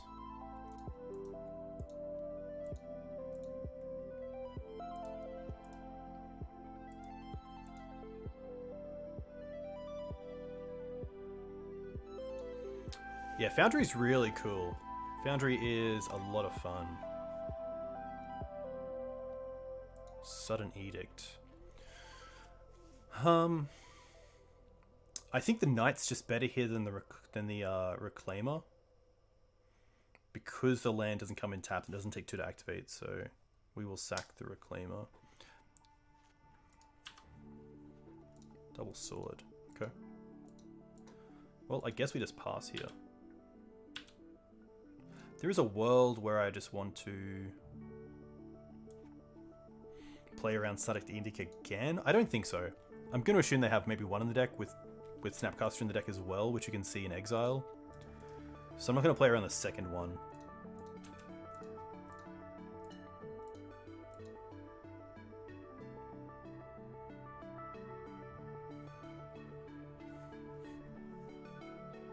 I don't think. My only thought is, do I want to sack the Savannah here to go and get Dark Depths, just to have it, in case they do sudden edict again?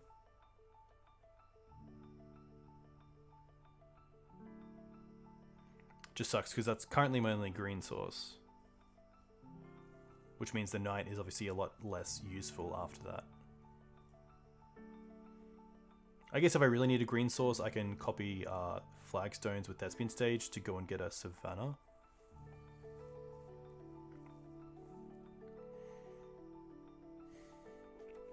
Yep, I don't mind this. Dark Depths, pass.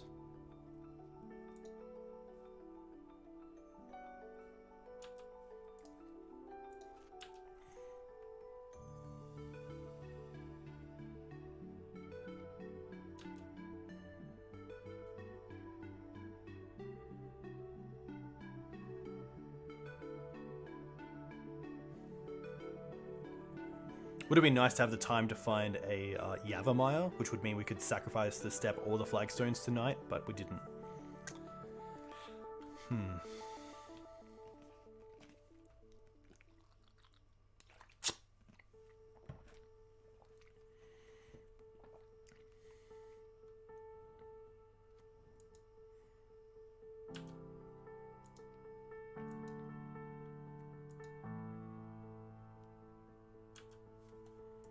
Okay. Obviously digging a little bit, which is nice.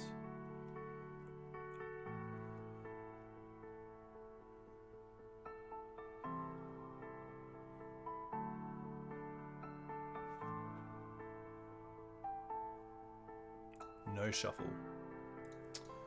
Fatal push. Sure.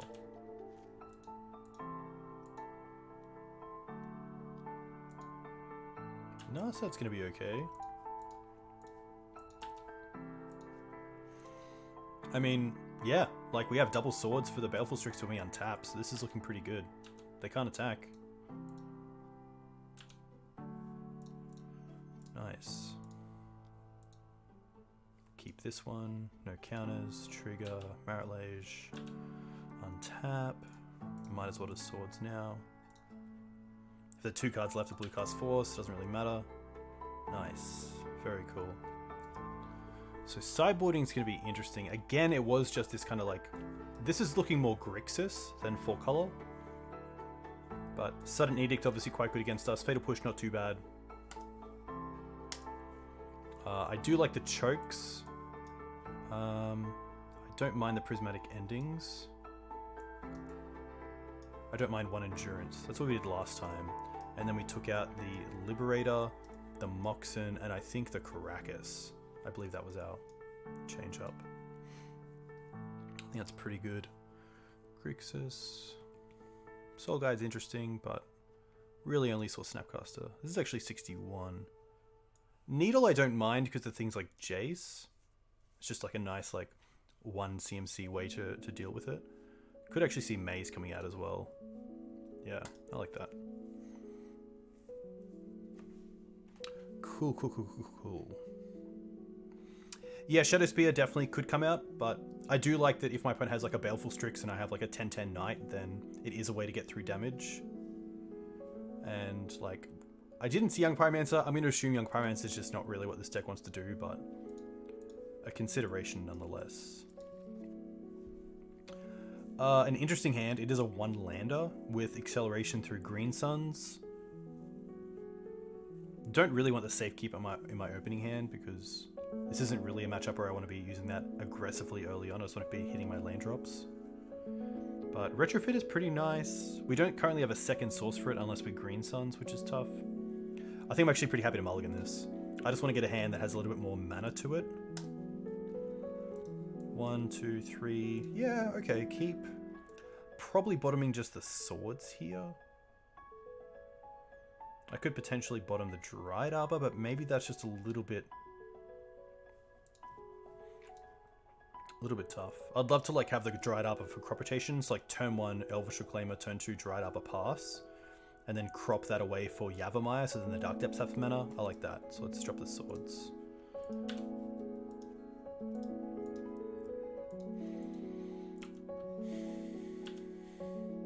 Nice.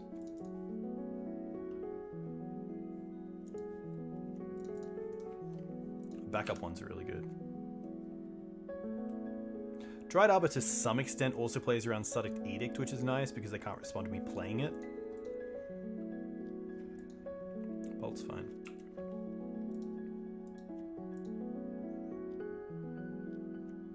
Strix is okay.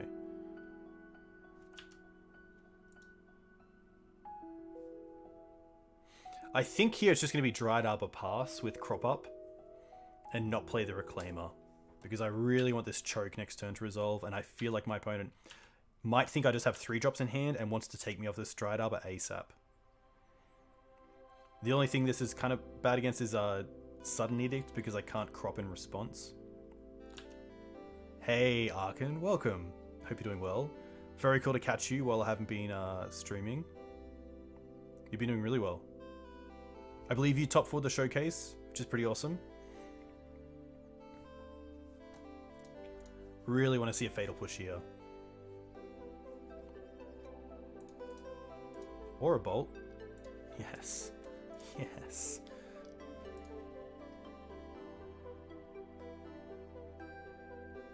Oh, yes. Please use this. That's what I'd love to see. Alright. Pretty happy to slam the choke.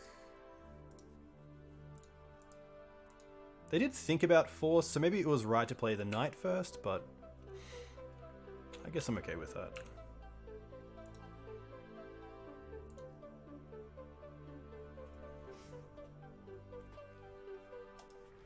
Too kind. I'm very glad to be an Ewok. Jace is nice.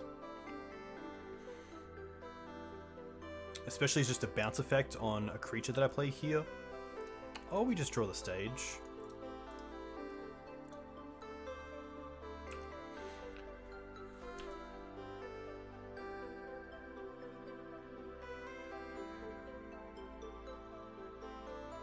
But funnily enough, I probably don't want to go for it here, because if my opponent... They're going to Brainstorm. Interesting. Okay. I guess they do have a lot of cards in hand. I really need to find a way to get through the Strix now. Bolt here. Oh, oh, oh, oh, okay. I can keep the Reclaimer here alive, because there's currently 2 cards, or 2 lands in the bin. So I could potentially copy Yavimaya. I don't mind that.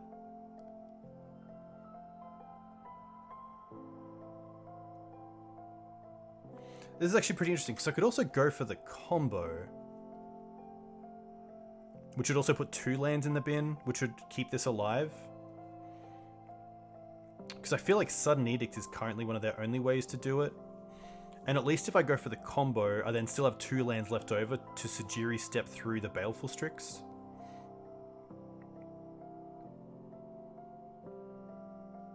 I think I will go for it. Yeah, I like that, Mapson.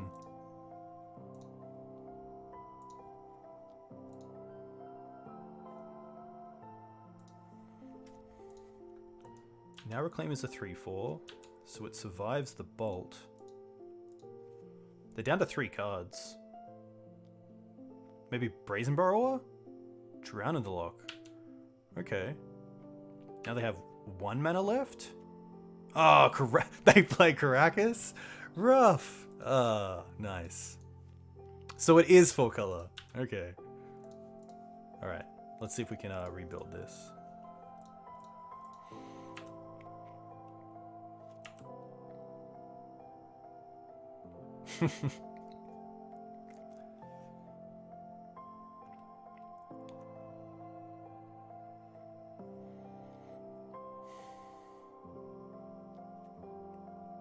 Plague's okay. I wonder if there's a world where I want to start getting Saga going.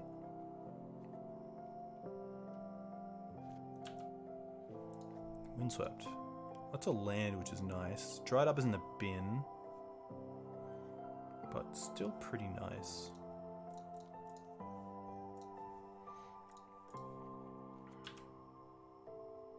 I can also go and get Step, which is nice if they try to bounce with Jace. I am going to play Eternal Weekend, for sure. I'm not so sure which one I will play. I'll definitely play the first one because it's at 11 AM for me, which is fantastic.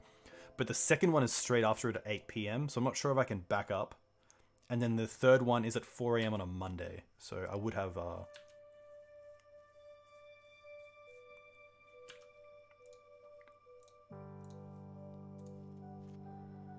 work.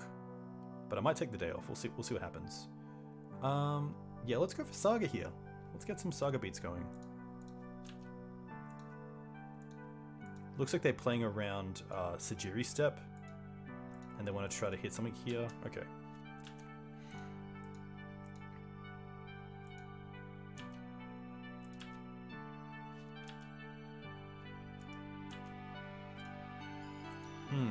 Green Suns. Nothing I really want a Green Suns for here. I guess another Reclaimer isn't too bad. And then I still have 2 mana with the Knight, thankfully, for the Saga.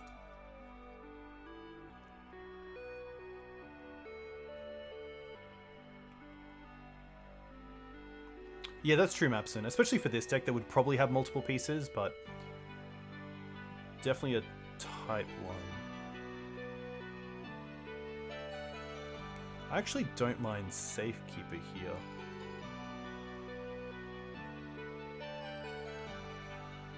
No, because Plague Engineer, of course. Excavator could be pretty fun to grab. That is very true.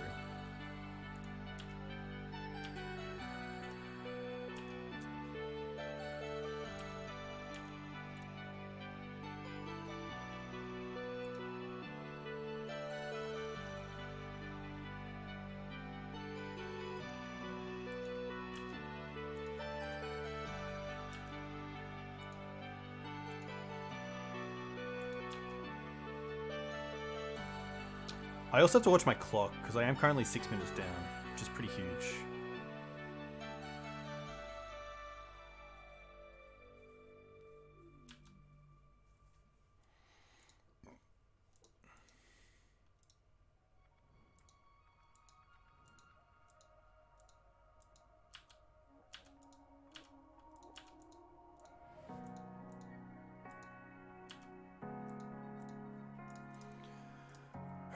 Gonna sack the Savannah because then I can still get a flagstones here, which is pretty cool.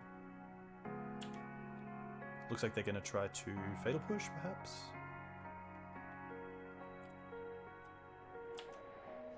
Okay. Flagstones.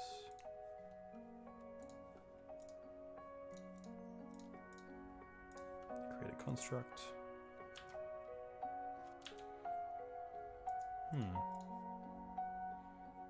Probably rather just create a construct here.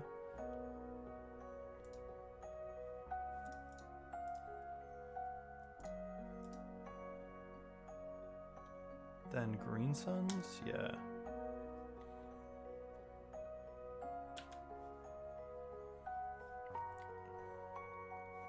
I could hit Jace. I could also Retrofitter. I think hitting Jace is actually pretty nice because it just takes it off for that extra turn, which is pretty good.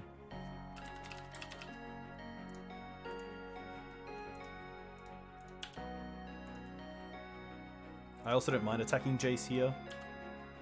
If I can take out a Strix, that's more than fine. And I'm going to assume they have some sort of artifact hate for the needle.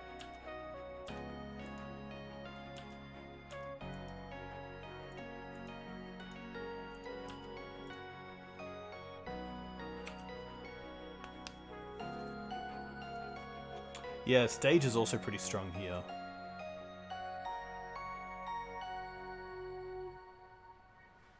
Saga's been pretty nice. Retrofitted Foundry's been pretty good.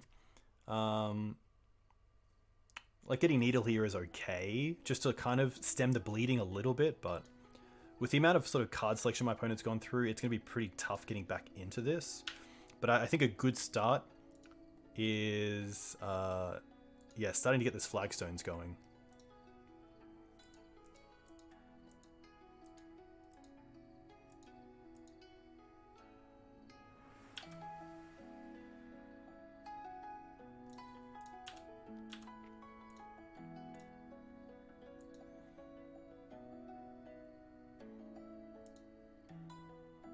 Sure.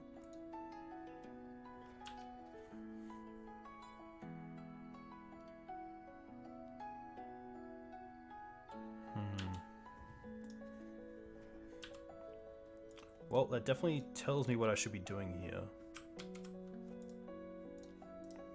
And just getting another Reclaimer.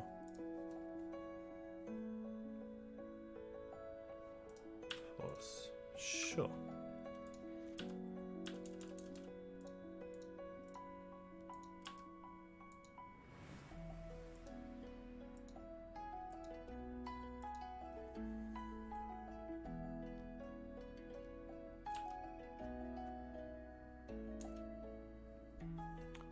Don't want to fire off the sword just yet.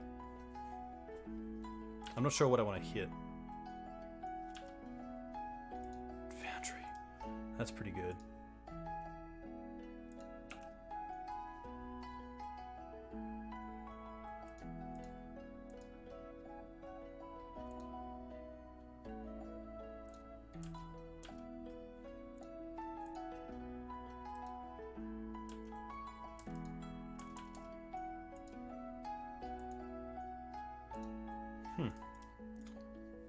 Didn't need to fetch there, but I accidentally did. But I am just going to make a servo and pass.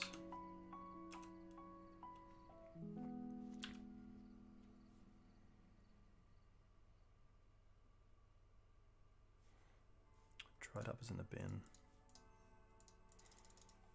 Get the Reclaimer out.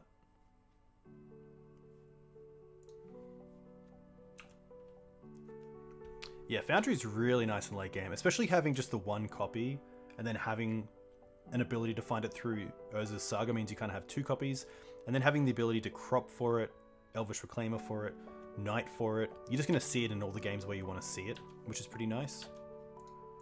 Alright, just going to sack this, get a flyer, and then pass. No blocks.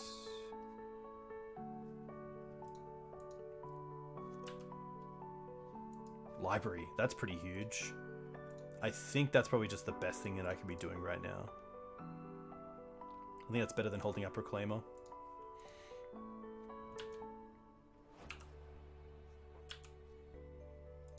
There is a world there where I should have just Swords the Plague and taken out the Jace in case they draw into removal for the Pithing Needle.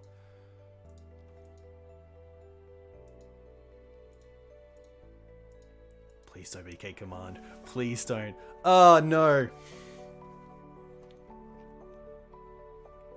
Yeah, I should have definitely thought about that turn a lot more.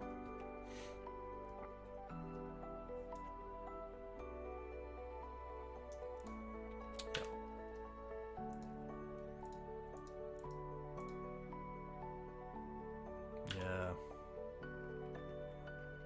Definitely my mistake.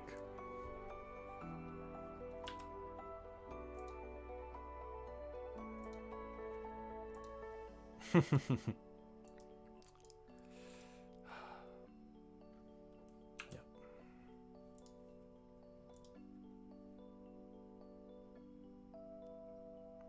Good battles though. It's been a sweet game.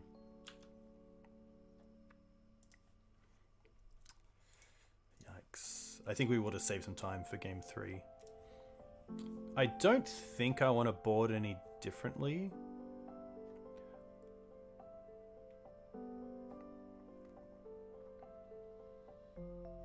There's a world where I want to go down on like maybe the Shadow Spear just because of things like Meltdown. I'm not sure what's better. Like, is Endurance just a good creature to have? Maybe it is. Maybe just like playing that 3 mana 3/4 is just, you know, a little bit better.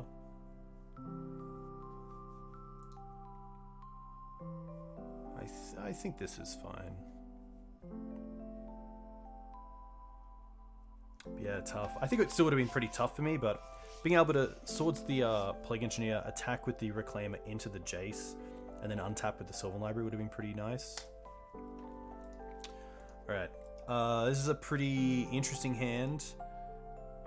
It really relies on this Dryad Arbor. Turn 1 Dryad Arbor, turn 2 Flagstones. And then we have the combo. I think they just have so many 1 mana removal spells that I can't rely on the Dryad Arbor as much as I'd like to. Yeah, it is very greedy, and I'm just not a greedy person, unfortunately. Okay, keep this, bottom Dryad Arbor. Turn 1 Reclaimer, and then we just have the combo going.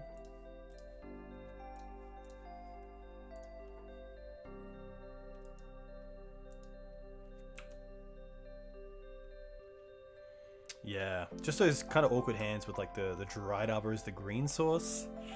Sketch. Especially against a deck with like Lightning Bolt and Fatal Push.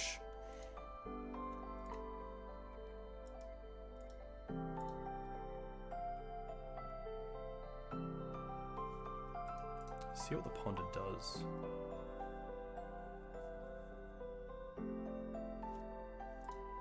Chose to shuffle. Nice. Yeah, I think I will play Stage here and then trade the Forest away for Yavimaya, and then next turn we have Dark Depths, which is pretty sweet. I could even do that now to play around Sudden Edict.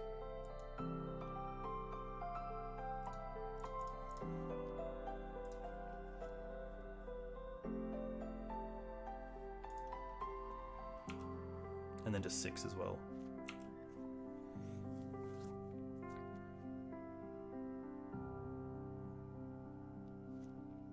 I guess that means I couldn't hold up Step, but I think that's okay.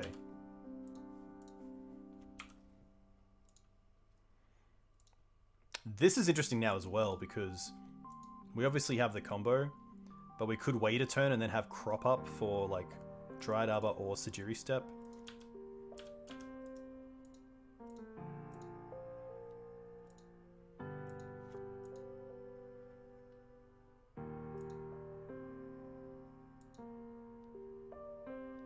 Strix is fine.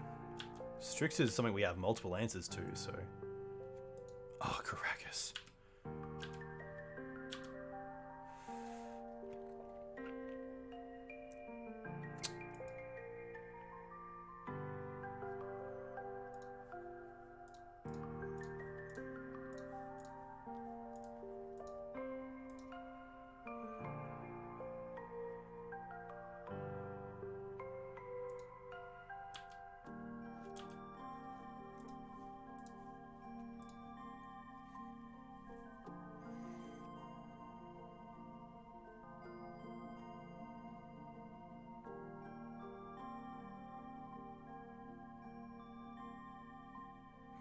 I think there I should have actually played the second Dark Depths.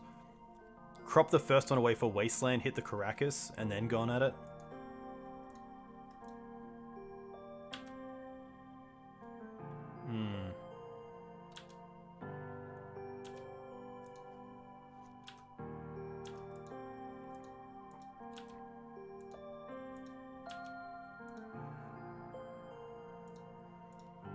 Wow, they're going to attack.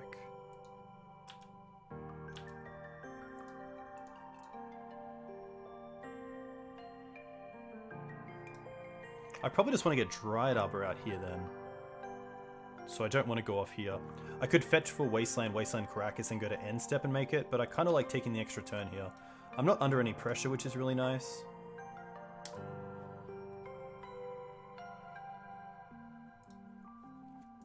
And if they do want to spend a removal spell on this, then That's fine.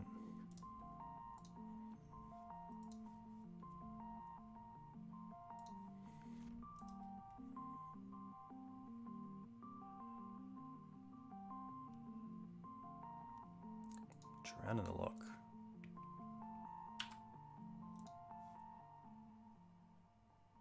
Tough.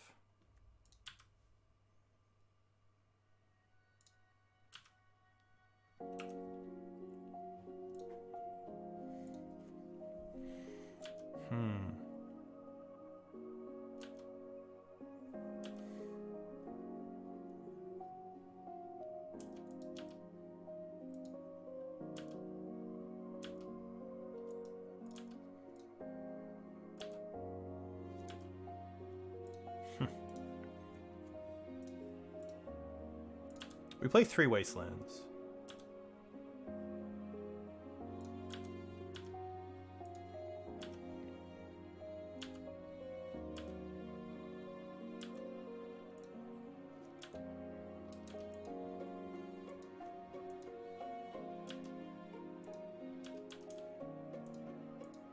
I don't want to Swords here because then they could just tap out for Jace, because then we don't have the mana to actually go off, so I will do it in end step.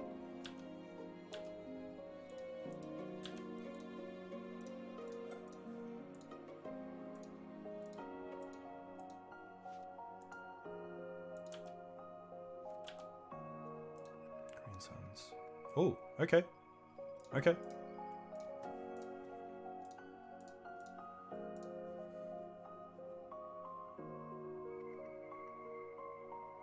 Kind of has to be forced. Yeah. Hitting Iteration's pretty good for us. I probably could have tapped differently as well to actually get in with the Dried Arbor. Okay.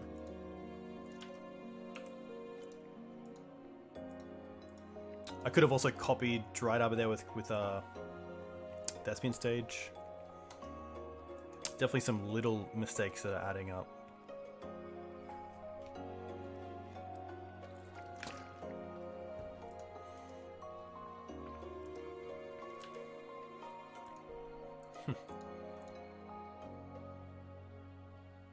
I don't think I want to play this just yet.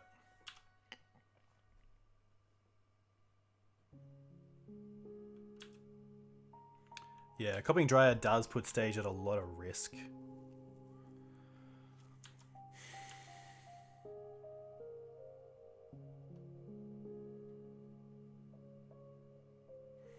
I guess step there means we have 5 mana, which means we'd have 3 mana left over for the Dark Depths combo and enough to actually Green Suns for Sejiri step, for Safekeeper if we did draw it.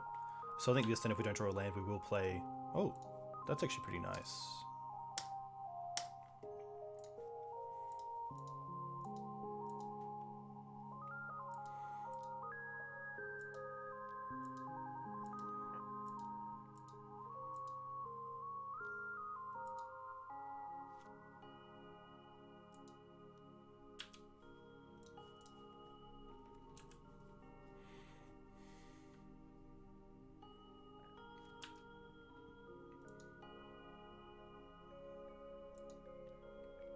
Yeah, V-Click was a very cool card. Or like Venser. Venser was pretty sweet.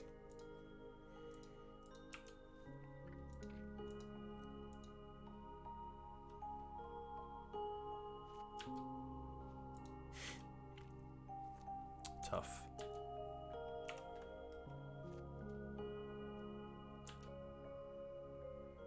Yeah, it's crazy not seeing True Name around. I mean, obviously, the metagame's shifted a lot, and a lot of cards have been printed since True Name was printed, but it used to be a huge boogeyman that I would just be very reluctant to see.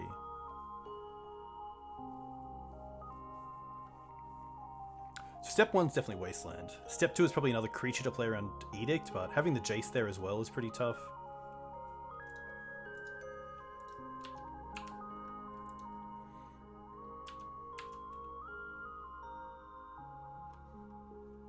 Six cards, all the men in the world.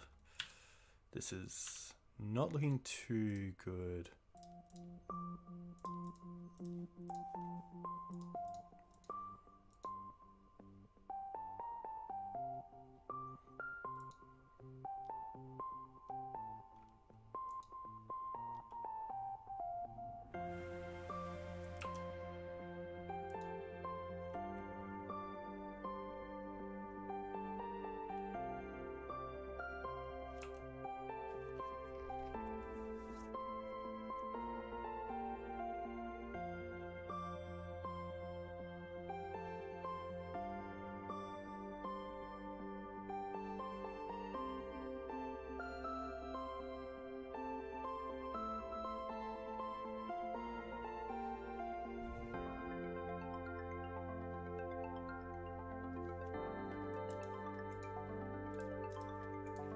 Yeah, I think unfortunately the value is just a little bit too hard to keep up with, so we will call it and hopefully finish 3-2. Obviously a really nice start, but yeah, just some tough games I've definitely got there, and a lot of little issues that I've had with just missing little things. They definitely snowball.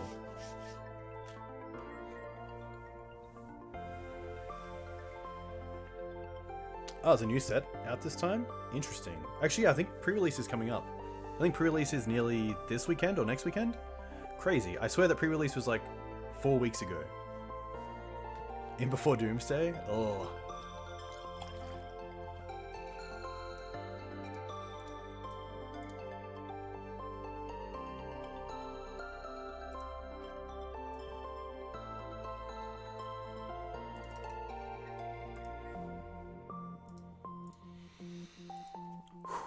Hey, Dreadnought. Very cool to see you, Jono. Hope you're doing well. Hope the family's well. Hope, still playing trumpet. Hope band is still going well. I very much admire that.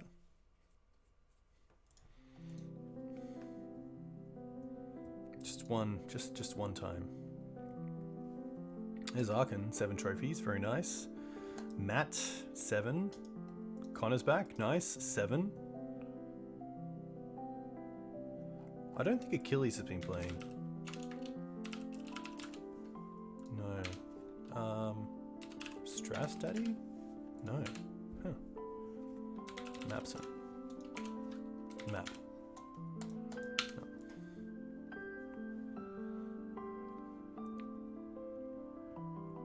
Oh, the sets were purposely released closer together this time? Okay. I assume that's because of some sort of like theme overlap? Perhaps?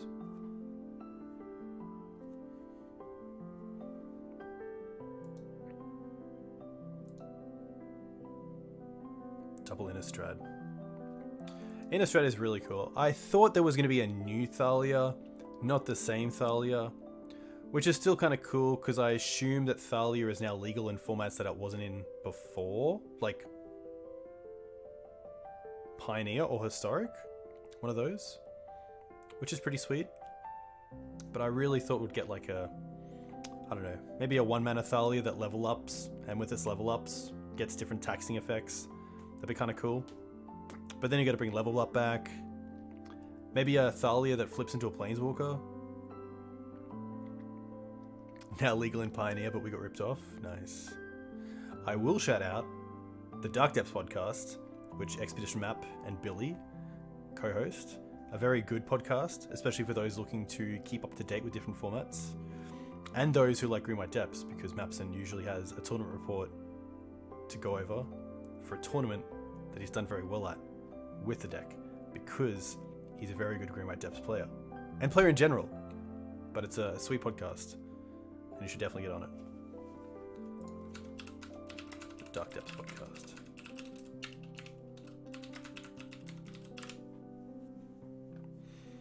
A 4-mana Thalia that combines the previous 2. I love it.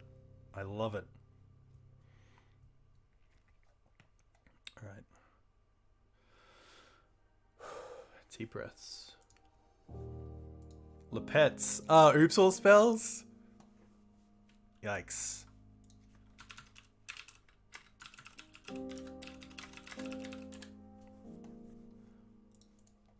I don't know that it's Oops, but I assume it's something similar. I believe Nathan played Oops at Arnzi's event.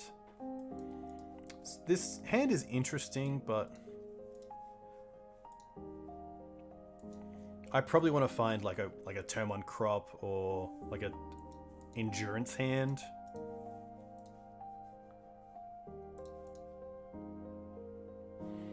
Definitely an interesting hand. This is always a big question, especially when streaming and playing online. Should I just keep a good hand? Like, I don't mind this hand. Turn 1 Reclaimer, turn 2 Hold Up Reclaimer, or Retrofit a Foundry. Or should I mulligan to something that I believe my opponent would be on, like Oops All Spells? Which, to be fair, is pretty minimal. Like, if it's Oops, I don't think I get the chance, if they keep a hand that Oops keeps, to like untap, play a land, hold up crop. It has to be Endurance, which is only 1 card in the deck.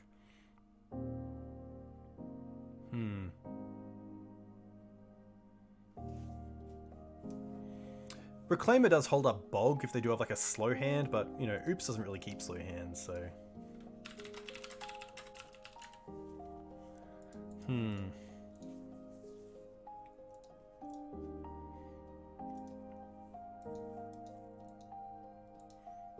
I'm gonna see where it goes. I think it has enough play to it that it's exciting.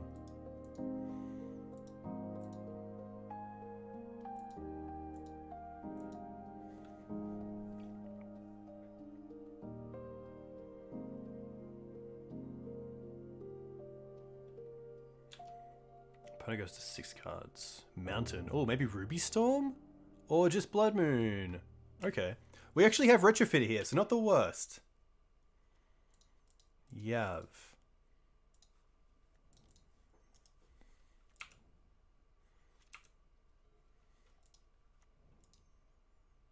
Interesting. Oh, we even had the Wasteland? We could have gone with Wasteland, I guess. I guess we sack the Foundry because we can at least crop for Step if it comes up. Crop for Caracas. But this is pretty cool. So you get to sacrifice the Blood Moon and then get a 20/20. Yes! No. This is death.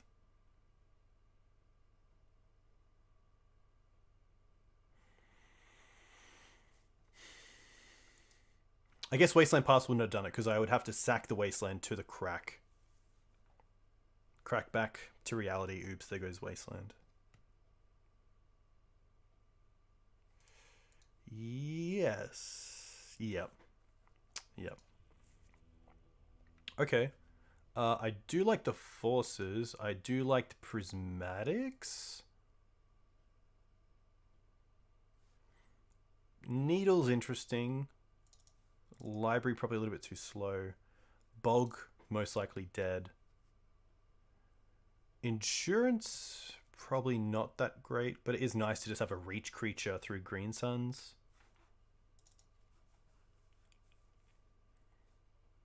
Outland still good.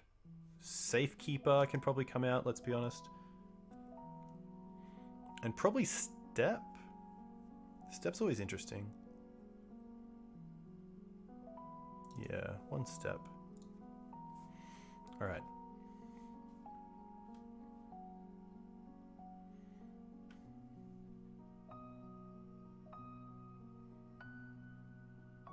Very cool deck. Crack the Earth I thought would see a lot more play with Young Pyromancer because you get to trigger Young Pyromancer first, get your 1/1 Elemental, and then sacrifice that to it. Cut Saga. Yeah, Saga could probably come out as well. That's very true. I don't mind this hand because we actually have our own Dark Depths, which is kind of nice.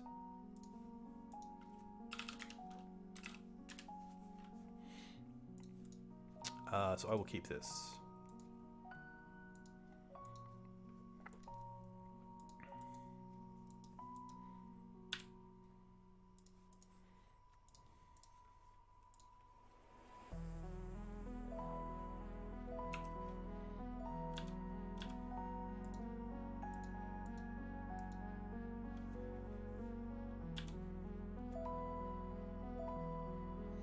I don't think I want to force in response to the imprint. I'd rather just see if they play out 2 artifacts or enchantments.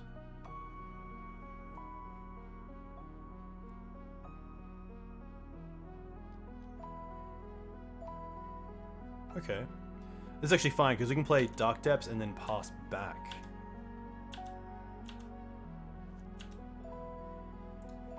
Ooh. Does that change anything? I don't think it does. I guess it means we get to play the Retrofitter Foundry. If I drop the stage.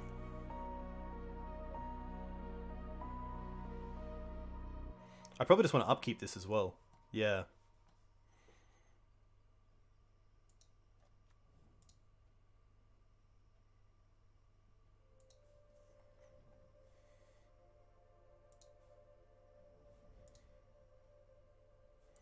I could also just hold up Elvish Reclaimer here, which is pretty nice. How does Moon affect with the Depths combo? So it's pretty sweet. So Blood Moon means all non-basic lands and mountains, and there was a recent change that if Dark Depths comes into play with Blood Moon already on the field, it doesn't come into play with counters. So what happens here is, I actually am just going to play out the Retrofitter Foundry. And I won't attack. But what happens here is we get to force these two, including the Blood Moon, which means the Blood Moon will then leave play, and then the Dark Depths will trigger, hopefully here. I guess we'll see. Recent changes more than 2 years ago. Alright, a little behind. But yeah, if this works out, the Dark Depths will trigger once the Blood Moon is gone, see no tokens, and then give me a 20/20, which is kind of cool. I do like maps in that this can come out. Maybe Needle? I'm not sure if they play like Planeswalkers or anything. Second Endurance, perhaps? Chasm's actually pretty nice. I guess Chasm's just a nice way to like buy some time. Especially if they're on like the Goblins still. Maybe that's just worth having it in the deck in case I need it.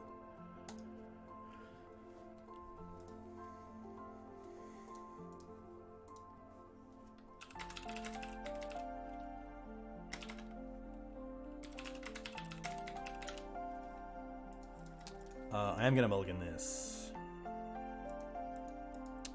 This is actually a Mox hand. I actually like this hand because of the Mox.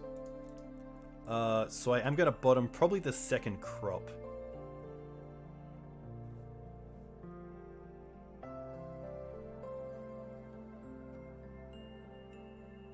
Yeah, second crop. And then we have land to drop to Mox. We still have Dark Depths, which is cool.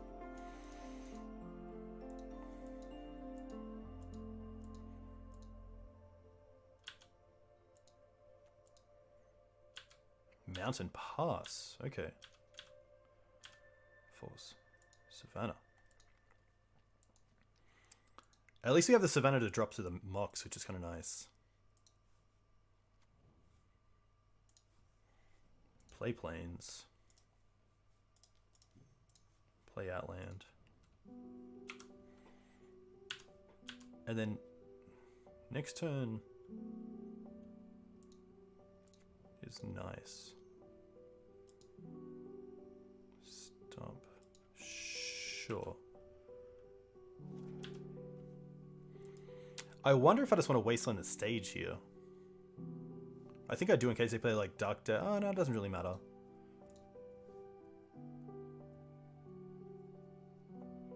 I can't play the Depths. I think I just have to play the Waste and Pass, but there's a world where they just don't have a soul land and I want to keep them off 3 mana.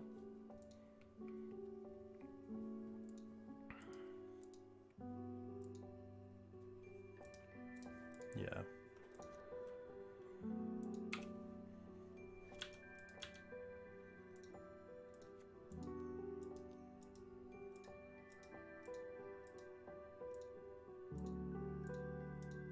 Trinosphere.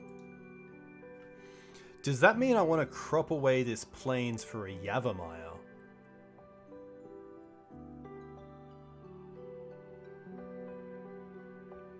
And then at least the Depths taps for mana.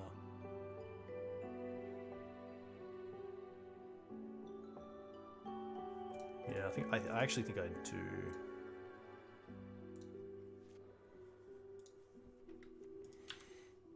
Just means I can cast everything that I draw into. Like Knight of the Reliquary would be pretty sweet here. Step. Okay. Well then I probably just want to play this step. Doesn't really matter if I hold up Swords to Plowshares. I assume it might just be Bonecrusher Giant coming down, so I'd rather not play the Depths as well and have them play a stage.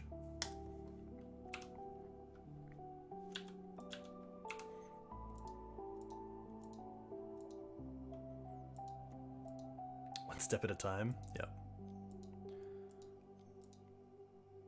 Cool.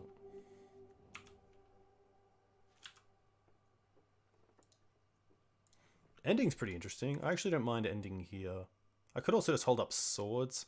I think I might just keep the ending because it can answer multiple things that I care about.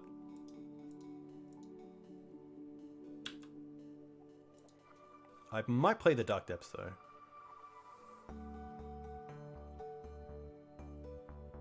Yeah. Because even if they have a Thespian stage, they probably do it at just sorcery speed, and then we can prismatic ending it, or swords it if needed.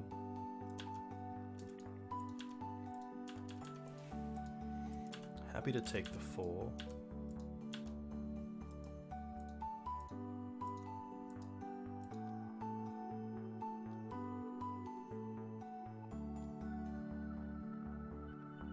Chantra. Well, that's pretty good.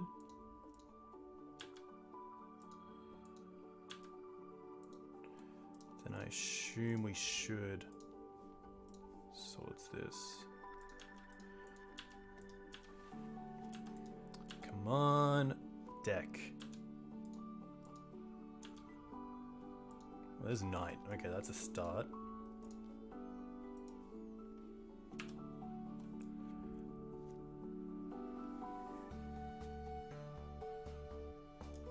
No! No, they can kill it. Oh, no.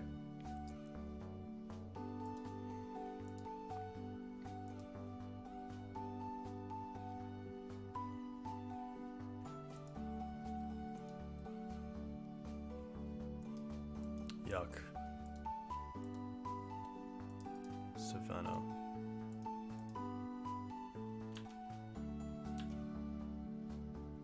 Oh, crop. Okay. That's a start. I guess I should just get rid of the Trinisphere here and then hold up crop. In case it... Maybe it doesn't matter. There is a world where I could crop for something else, but... 3. Oh no, we can do this. We can do this because we can crop... No, we have to crop for... I was thinking we do have Yavimaya in play. No, 3... Yeah, no, just 1 off. 1 more mana.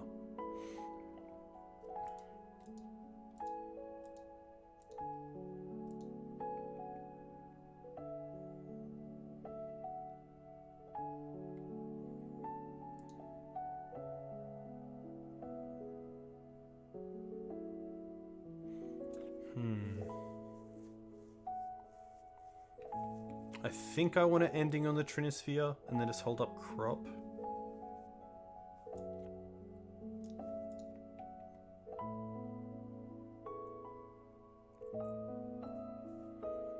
Next turn we take 2, 3.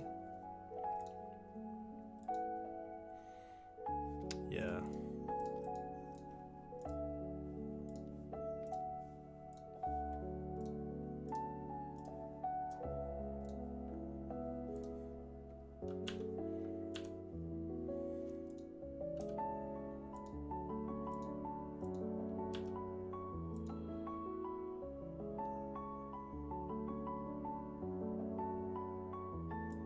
Chalice. Map.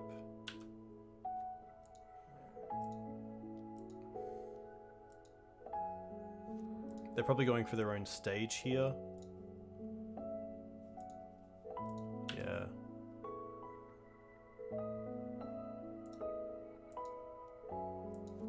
Oh, they got Dark Depths. Interesting.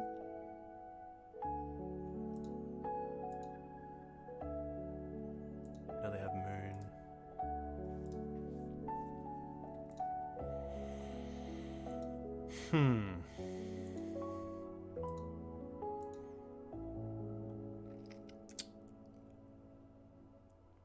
Sure.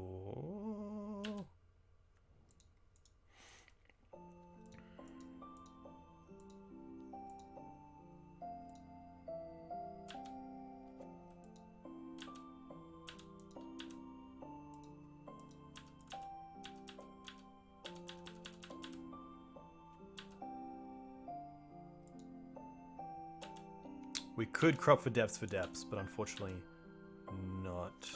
I'm not too sure if I have any outs here, especially with the clock that it's going to be rough. A little bit too late.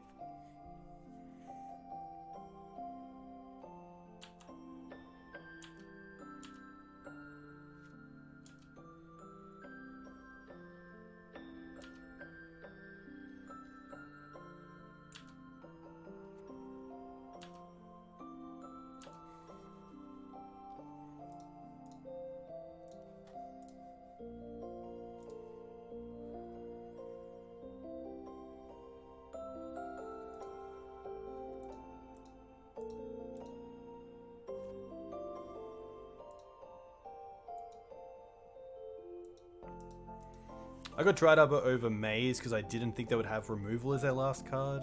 Okay. Nice. Rough. Deck overall was pretty fun. I really enjoyed it. I'm not too sure where I would change anything, but I think it's probably around the artifacts that I have for Urza's Saga. It's probably the Needle in the main deck. That's probably the card that I could see in the sideboard potentially, which gives me like a second endurance in the main deck, which is kind of nice. This is also 61. Hey Vegeta, welcome. I hope you're well. I do like the mana base. I think that's all sorted. Oof for the main's definitely interesting, but it's just a little bit more vanilla than Outland Liberator, which I really like. What are we doing? We have endurance here. 15, 60. Hey Lepets, not at all. Not at all. What am I missing? Was it a 61? No, it wasn't.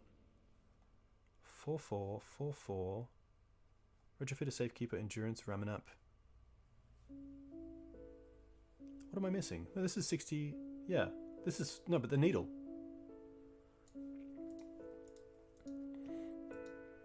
Yeah, I mean, you can definitely... I mean, Blood Moon can just win games by itself, so I can definitely see where the deck has its power. What did I just switch out? 14 card sideboard. Oh, is it Outland Liberated in the sideboard? That's what it is. Yeah, of course, sorry.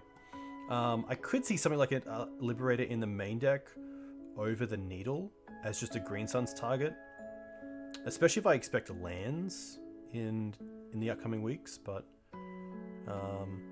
yeah, I think for now it was pretty good. The Safekeeper was nice. The actual Urza Saga package was really nice. Having the Foundry in there was really good, especially against BR Hogaak. That was a really sweet game, especially having the extra sack effect to get rid of bridges. Was definitely something that I didn't think of until then. But yeah, I definitely like this list going forward, seeing where it goes. So that's going to be me. A huge thank you to everyone who came in and watched. It's really nice to be back streaming. And yeah, hopefully get some reps in and sort of get that rust out before Eternal Weekend, which I'll definitely be trying to play at least 2 events for. Definitely the 11 AM, so the first one. But it's going to be tough backing it up for the 8 PM, but we'll definitely see how that goes. Night of Autumn's pretty sweet. I probably want to consider a sideboard with Torpor Orb for the event. So I do like having something like Liberator, and of course Force Figure that deals with things like Omniscience or Sneak Attack that don't rely on the ETB. But obviously there are definitely advantages to having an ETB effect rather than a Destroy effect because of priority. So if my opponent puts in Omniscience and we have Night of Autumn, we can destroy it before they can cast an Emrakul or a Grizzlebrand. But of course, with something like a Qasali Pride Mage effect or Force of Vigor, we don't have that option. It has to be, you know, hopefully Cunning Wish, and then we can respond to that. But otherwise, that's me. A huge thank you to the resubs, the followers, just the general support over the past few months has been awesome. So a huge thank you to you all. I'll be back probably on Sunday. See how it goes. But until then, you did miss me, unfortunately. But I will be back. I'm going to see who else is streaming and see if there's any other Legacy streamers. There is not. But I'm sure we'll find someone who is playing Legacy.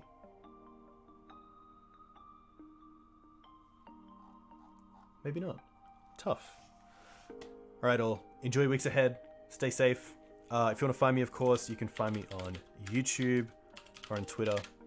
But until then, yeah, be well, and I'll see you next time.